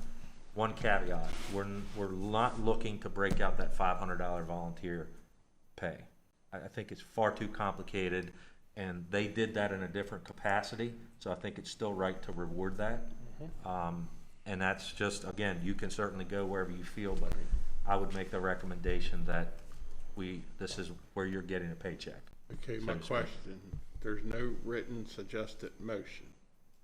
Does somebody want to formalize this so we know if we're going to vote on something, we have it in writing or Yeah. spoken? And I'll just tell you, I didn't put the motion there Okay. because I didn't know what the board wanted to do. Right. This Mr. was, Burkett? this was our recommendation to you, and so. Before a recommendation is made, can I just follow up on a comment that you made? I wasn't going to make a motion, Well, but Go ahead. not yet. Why can't you just make a Go motion ahead. as Just make- Because presented? I wanted to, Go ahead. I just wanted to see if this is the appropriate time, or maybe we make this motion and deal with an issue that has come to my attention that is related to this, of adding 25,000 to the amount that we approved for the volunteers at our last meeting. And the reason I say that, while I was at Mako, I talked with the guy that actually handles the volunteer fire stuff, and he said that they had missed 49 or 50 volunteer firefighters. And so we're talking about an additional $25,000 to go on top of the $252,000 that we already approved, which would make that amount $277,000. And that was, so what Commissioner Burkett's referring to is the motion that was approved by this board 2 weeks ago related to that. So I think that would be separate from this discussion. All right. I think if the Yes, board that's takes an action on good this thought. Let's do that EMS separate. discussion, then that's a separate. Okay, all right. Just to keep them separated. So someone consolidate the motion you want us to approve Motion today. to approve payment of first responders would be, EMS would be up to $5,500 for full-time, $41.25 for part-time employment, regardless of any dual role employment, county government, and volunteer corporation. And no duplication. I just said Correct, and I would ask that we include the association's one full-time employee, Chandler Fishak, in that, Okay. who was in that. Was that separate? Does that cover everything we need? I guess that could As be long as, I think he said up to those amounts Up to those following county protocol for the premium pay. Okay, Yes. Commissioners, you okay with that being As- stated? Yes. as presented. Yes, That as just sort of presented. that sort of adds everything else we talked about today. Okay, I have a first. Is there a second on that motion? Second. I'll second, okay. Okay. Sorry. And just to clarify, what Dave said was not said by a commissioner, just that is part of the motion? That is, Okay. that is. Referring to the one Yeah. full-time employee at the association. Exactly, yes. Okay. Have a first and a second. Just to clarify, Krista, you had said 41. 41, is it 41? 412550, I think, Okay. is the number. 4125. Right, there's, 4125, not 50. My mistake. So it's not .5? No. It is not. It is 4125. All right, I have a first and a second. Are we clear on where the motion was said and written? Over here. Okay, any other discussion? All in favor, say aye. Aye. Aye. Thank you very much. Thank you very much. thank you very much. And I'll just say this, like I said last week, if, you know, as we go through this process, we're going to work through the details. If you have any questions or any questions get posed to you, you know, send them to us and we'll try to work through them.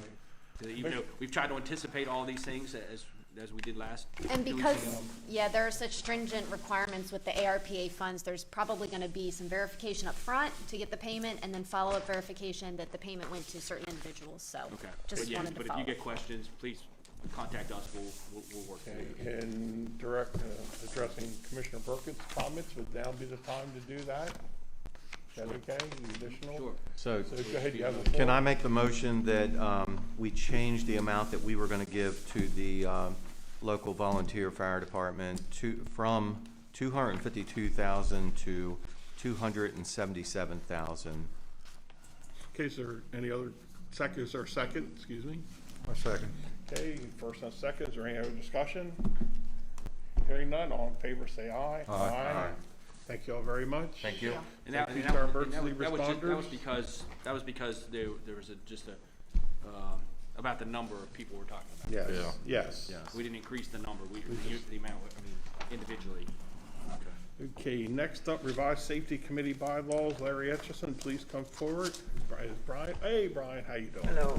Please introduce yourself in the matter. Larry Etchison, Director of Human Resources. Ron Evercash, Safety, Compliance, and Training Coordinator at Human Resources. Today we come for you to revise the safety committee bylaws. We'd like to put a lot more emphasis on safety within the county. By revising the bylaws, there's really 3 major items that change. First off, going forward, we would come forward in front of you quarterly to talk about progress, challenges, how we're doing to get better. Secondly, much more involvement by the human resources, myself as the director and deputy director. While you may or may not know, I have an extensive background in safety and been able to partner with Brian as we move forward. And then we're going to put some enhanced focus on our highest TRIR, which is described earlier in the ARP. And those are the groups that have the highest level of incidents right now. It's highways, sheriff, and water quality.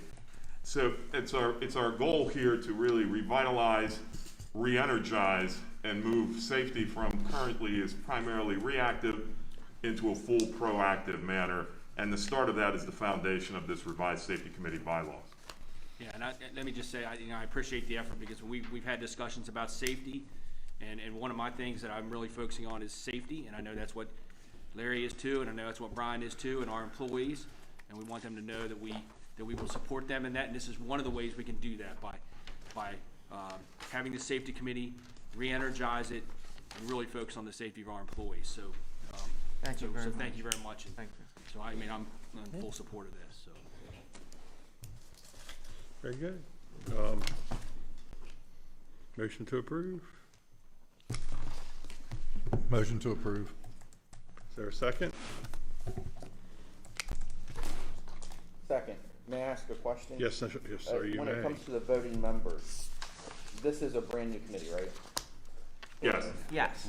When it comes to the voting members of each department, who selects those members? Would it be like the division director or the most senior employee in that department chooses a representative, or do they, That's- by default of their position? That's correct. We're going to allow the division directors, department directors select those folks for the committee that they feel would be best suited for the committee. Okay. Was any thought given to, I know our unions cover multiple departments, like just a union liaison or a representative from the union, just? Well, they're also always an invited guest. I have the union business representative, so, and they can always come as the invited guest. And we suspect, especially from Public Works and some of the other departments that have more of our organized labor employees, that they'll also be part of the membership. So we believe we'll have the appropriate representation by those that are organized, as well as our employees that are not. Okay. So would they be like, when it says standing invited guests, they're ex officio, they would be there? Yes, and the notification would go out to all of the commissioners, hey, this is when our current meeting is, with an open invite if you'd like to attend any or all of those meetings, correct?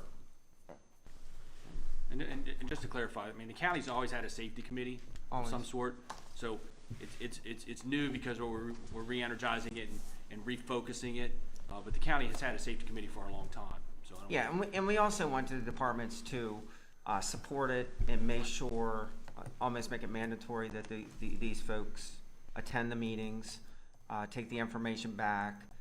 Post-pandemic, there's a lot of safety and health issues that we can meet as a group and talk about and take back to the departments. So, yeah, like John said, there's always been a safety committee.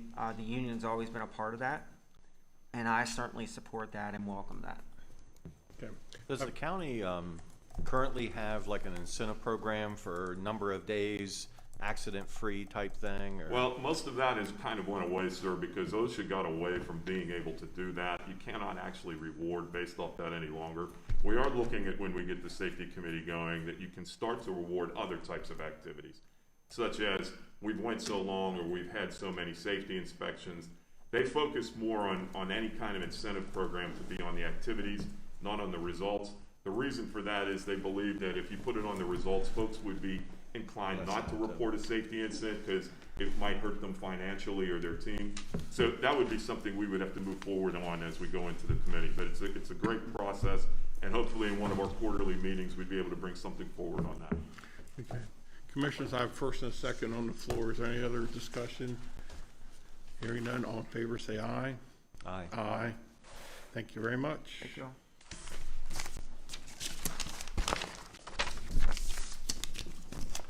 Next on the agenda, remote work policy. Welcome back, Mr. Etchison. Yes, sir. Larry Etchison, Director of Human Resources. A couple of weeks ago, I came in front of you on behalf of the entire staff and said, hey, we'd like to move forward with a remote work policy. Does that sound like something that the board would be interested in doing? The answer was yes, and then just a few days after that, I had the opportunity to send you all the policy because it's rather long. But it has to be in order to be detailed. So the policy is there now, ready for your hopefully approval. And I just want to touch on just some highlights from that whole policy, just that executive review, for not only the board here, but any of the employees that may be listening or watching. You know, the report work is going to be a privilege for eligible county employees and not a right or expectation. It'll be within the sole and absolute discretion of the county to determine which positions are suitable for remote work and which employees within those positions would also be eligible for remote work, excuse me. Employees are expected to be fully engaged in working on county deliverables during their established work schedule. Even within the policy, I gave specific examples of what would not be fully engaged, such as someone doing a conference call while cutting their grass. That's not fully engaged. You have to be fully engaged in your work. Your supervisor must provide reasonable assurance that the employee is working when scheduled, and we have a lot of ways of doing that, including computer monitoring. Remote work is not meant to be a substitute for child, parental, dependent, or pet care. So if someone was on remote work, they're supposed to still be able to have those issues taken care of in the exact same manner as if they were working on site. And then employees requesting limited duration inclement weather reporting. So if they were, they could, even if they just wanted to make a request just for inclement weather, you still have to go through this whole policy to make sure that that employee can be effective at work, at home, or wherever they're remote working during inclement weather. That could help us to stay very operational during some sort of weather crisis. That's the major upside of the entire policy as it's written. And like I said, I sent it to everyone earlier because it is lengthy, but it has to cover all of the aspects. And we're willing to answer any questions from any of you gentlemen. I'd like to make a general comment because I just recently spoke to somebody in private sector that created something like this. And here's a good example of how government, we're taking and creating a policy of 10 pages front and back, 5 pages front and back, for something that I don't feel we need. And this person told me in their managing of this program that it became an unnecessary management nightmare for her to manage. That they didn't need to create it. Many times employees would mix in personal time with work time, and it can be hard and could be hard to reach. And there was really not much accountability for the time that they would have at home. And listen, I am going to be frank, and this isn't to tear you down or your idea here, but I believe that the time spent on this issue could have been better spent addressing some of our bigger issues, such as that 3-month hiring process that we have to go through. And I would go back to one of my previous comments that if this is such a cost-saving initiative, then to me, we could probably do with less employees if we were to go this route. I just don't see why we're creating this kind of issue. And again, I see it as a management hassle to try to abide by 10 pages of outlines for this unnecessary thing. I think the taxpayers paid to have workers. We have these buildings, and I think most taxpayers expect to have people in the buildings working. And again, that's just my personal opinion on it. So I think my 2 cents worth would be that when you have things that popped up like COVID, we've never done this, at least to my knowledge, work from home. I don't like policy, I don't like rules, but that's the way it is. You gotta have rules, you gotta have policies, or it is taken advantage of. And I think if we get into another situation where we're dictated to work from home, there's gotta be a policy. Did we ever have a policy for work from home? It was just haphazard, right? Correct, sir. There was people here, there, and everywhere. So I think you gotta have something in place in case the next critical situation that drives everybody out of the building, no matter what it would be, there's gotta be some kind of a policy. Now, where I get concerned is I know there's a lot of people work from home making a lot of money. My daughter being one of them, she does pretty good from home. But there's also very close proctor, they are accountable for that 8, 9, 10, 12-hour day. Absolutely. And I guess that's the only thing. I mean, there's a point taken, I mean, I'm a workaholic, so I judge people myself sometimes. I try to work all day. But, if you're working from home and getting paid, you should work all day. But I do think we need this policy because there's no guidelines for this. We didn't have anything for COVID. That's correct. Nobody knew anything. I agree with Commissioner Wagner. I think it would be good to have a policy in place for emergencies, but a general policy to just, for whatever reason, I don't think that's necessary. And maybe this could be reorganized into an emergency policy that should the county have to shut down, this is what we're going to do. I would be in favor of that, and I agree. I think something like that's important. But just to start sending people home to work, I'm not in favor of that. So I can appreciate that opinion, and I can appreciate the fact of, your thoughts of where I and my team's efforts should be placed. When looking at this particular policy, for us to remain competitive in the marketplace and even the local marketplace, as more and more employers, which they are, will offer remote work opportunities, it is behooving on us to be able to compete in that marketplace. That's number one. Number two is retention. We just talked about retention as a way this is a way to remote work. If we could reduce our retention or improve our recruitment without any additional cost, because remote work does not add additional cost, that might be something we also want to embrace. Third is, I would honestly say that if every one of us looked at our departments, I'm sure that we have some employees that perform extremely well while they're at work, and other employees that may not so much. So the concept that folks that are remote working are not performing work or in the same level of those that are, I do take a bit of umbrance with that. The county, during the time they were shut down, and many departments were exclusively worked from remotely. I understand the county did not have any kind of a service shutdown, and I don't perceive that that would be the case with remote work. Remote work is another tool that has come about and was really influenced by the COVID-19. I'm not disputing any of that. Remote work is another tool that we might be able to use as the county to be able to enhance our abilities to recruit, retain, and to be able to perform those services for those positions that can work remotely, and for those employees that have demonstrated that they have the ability to work remotely. So I do believe that this is a policy that actually benefits the county. I do believe it benefits our taxpayers and citizens by having remote work opportunity for those employees that both their positions may lend themselves to that, and that employee has demonstrated through proper attendance, work performance, and work behavior that they have the ability to do that.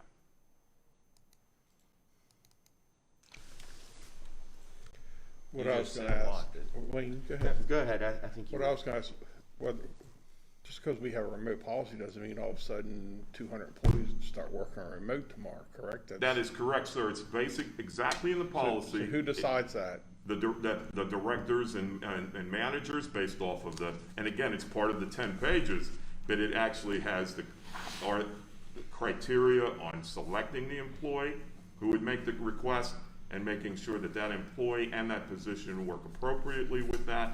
And so, no, sir, by having that policy today doesn't mean we have 1,000 employees that are now working remotely. That's not the case. Commissioner Kiefer, you have a question? Well, what Commissioner Klein just said made me have another idea pop into my mind. One, I think we need a policy like this because, as Randy said, you never know when that situation may arise again, and we have employees working from home. To Commissioner Klein's comment that maybe this is a slow and gradual process. I have a family member who works from home, and I work from home, but I'm thinking about her particular experience. She had to work at her employer's location for, I believe it was a year, just to prove that she was worthy of the role before she was allowed to take everything and her computer and her work and work from home. So maybe there's some kind of evaluation process, or it's gradual, it doesn't happen all at once. If we do have employees working from home, to Commissioner Burkett's point, maybe we don't need all the buildings that we have, and we can get that maybe back on the tax rolls, or it could be put to better use. Taxpayers shouldn't be paying for buildings that are sitting empty. I believe there's a distinction between remote work and telework, which is largely what you're talking about. This is a remote work policy, and the fact of the matter is we have remote employees already. If you're a building inspector, you go out on a building site and you're not working from an office, and your building site varies from day to day, week to week, whatever, however big of a project it may be. So we do already have employees that are remote working, and that's going to different locations based on their job. Maybe water and sewer employees are the same thing. If they're going around different streets where the water and sewer lines are, those are remote employees. Telework employees are truly the ones that work from home. And I've heard from employees that are also frustrated because their position doesn't allow them to have a work from home type job. And I get that. I think of hospitality workers. Anyone who goes into the hospitality field, you're just going to be expected to work those big holidays. So you kind of know what your role entails when you go into it. But we already have remote employees. Again, the building inspectors, water and sewer employees, for example. So maybe we do need a policy like this. And again, I believe that if we have employees working from home, I want you guys to show us how we can save money by doing that. Make that a benefit to the taxpayer too. And how do you monitor it? And mentioning that, I've done a lot of research on this for a job I hold. The Office of Personnel Management, the federal government, actually requires for their employees to telework. They have two courses. One is geared towards the employee who's working from home, how to set up a good work environment, avoid distractions. The other course that's required is for managers of how to supervise those employees that are working from home. So we do need to monitor that. We need to have something in place. I believe this is a good first step, but we still need to fine tune some things. Is this something the commissioners want to bring back more fine tuned? Well, what are you going to do to fine tune it? He just had some suggestions right there. Well, for some kind of training for employees, okay, might be required. I think some fine tuning that might, for example, I'm looking at page 2 of 9 at the very bottom, the accountant bookkeeper position, for example. That might not be a telework position where you can work from home 5 days a week. We don't want employees taking check stock home so they can print county checks from their home. That's probably a function that should be left here at the county. So, maybe when we look at those positions, some might be 5-day-a-week positions, some might not be 5-day-a-week positions that work from home. Well, under no circumstances is this like a 5 or 0. I just wanted to make that clear. That could be a hybrid where someone is working remotely anywhere in between. Just wanted to make that clear.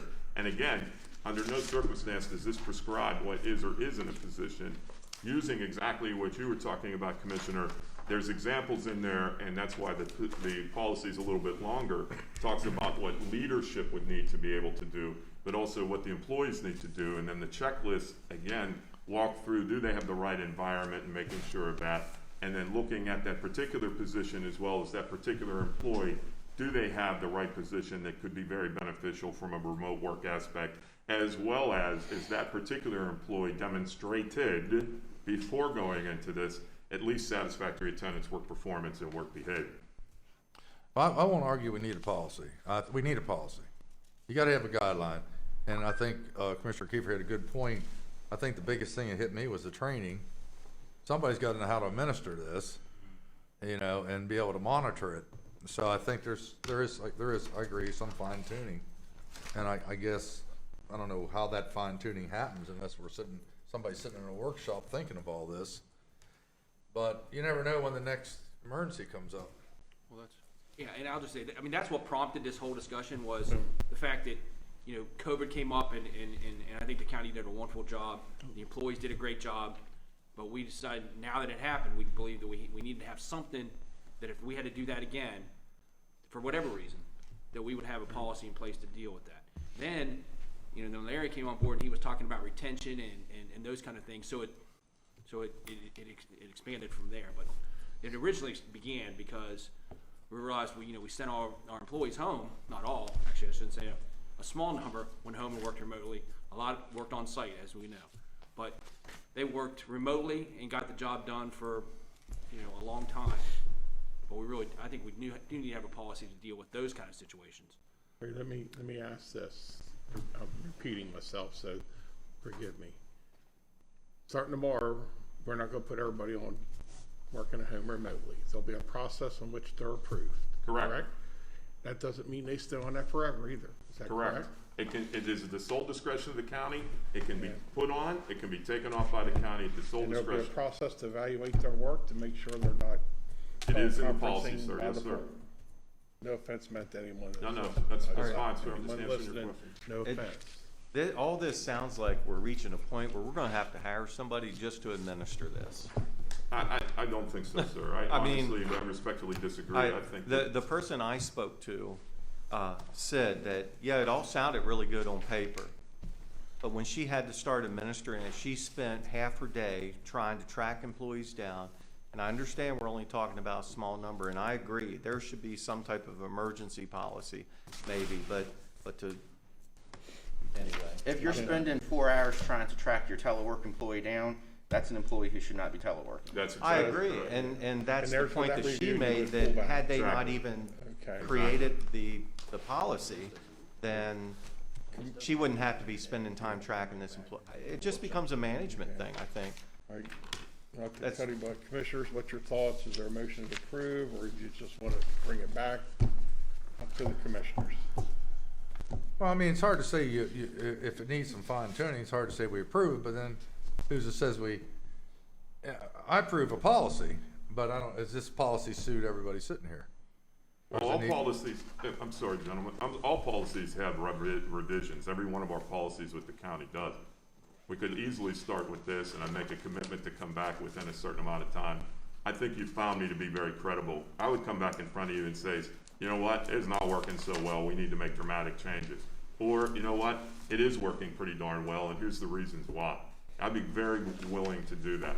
What I don't want to happen is 6 months from now, I find out there's 200 employees working remotely, and I didn't know about it, and all of a sudden my phone's blowing up like it does anyway, of my permits being held up. This is not happening. That's not that's what I don't want to happen, because there should be no reason, if I can help somebody solve a problem, it should have been solved before it got to me.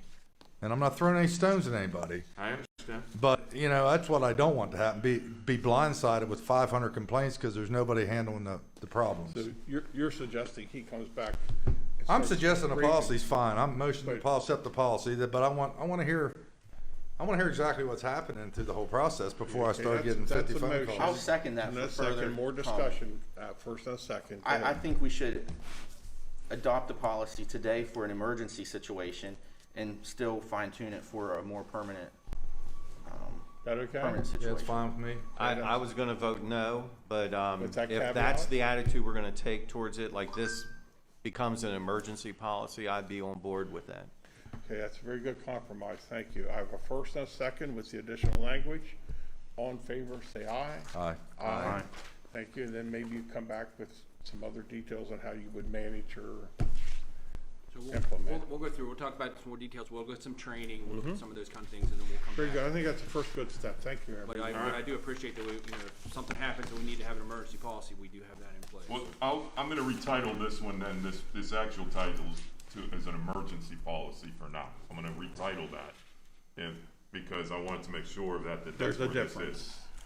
That- Gentlemen, you okay I with just that wanna make title sure, change? The 'cause that's- commissioner's direction is. That's Yeah. what it is right Yeah. now. That doesn't mean to come back and we have something else, but I'm gonna entitle it as that. Okay, thank you. All right, thank you. Very good, thank you all. Larry, I involved. respect Thank you, you're doing a great job. I just disagree with you on Thanks, this one, Joe. that's No, all. that's all right, Joe. Todd Moser. Okay, I mean, it's Todd okay, Moser, sir. come on down, introduce yourself in the matter to intent to convey real property. Thank you again, everybody.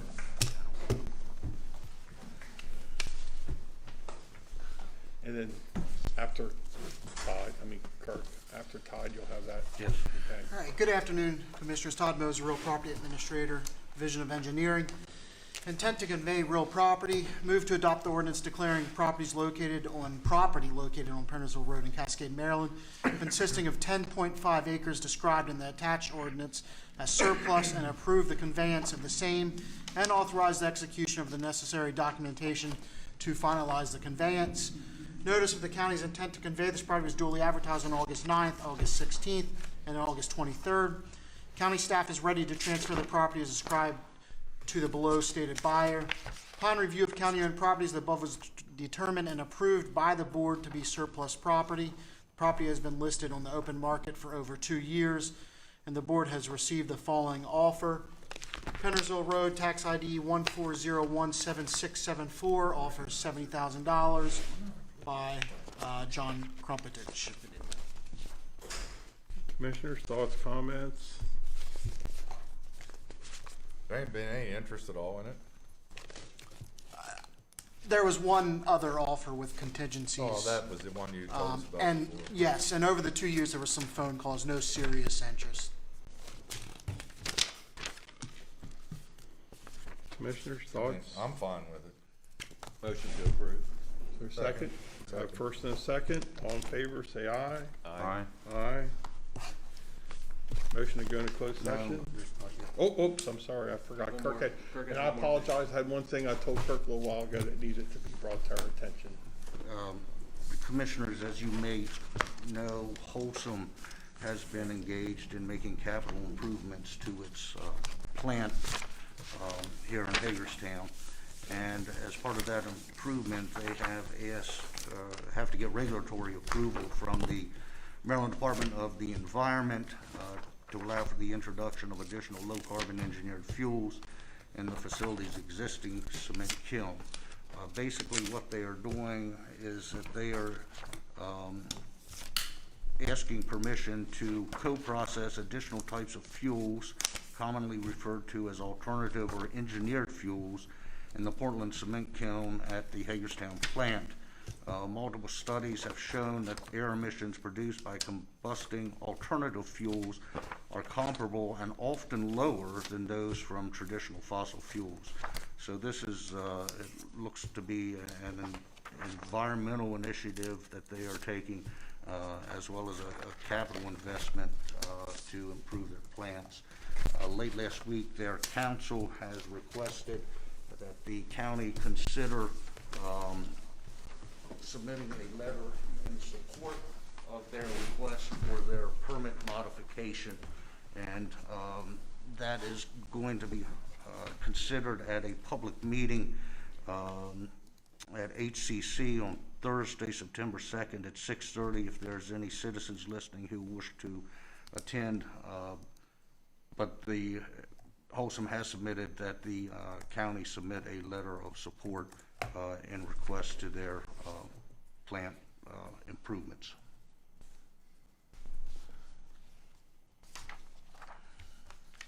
Commissioners, thoughts, comments as you read?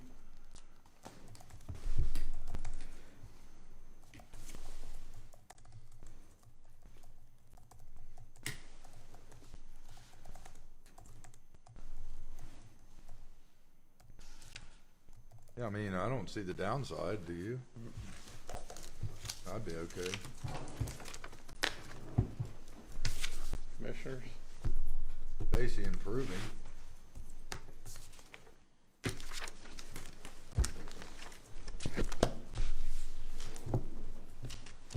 Charlie, any thoughts? Letter okay? Yeah, I'm good.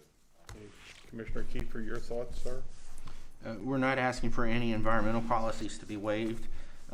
It doesn't seem, just from what I'm reading, there's any impact on neighbors, any neighboring property owners, and they have a right to come to the hearing if they have concerns? That's correct.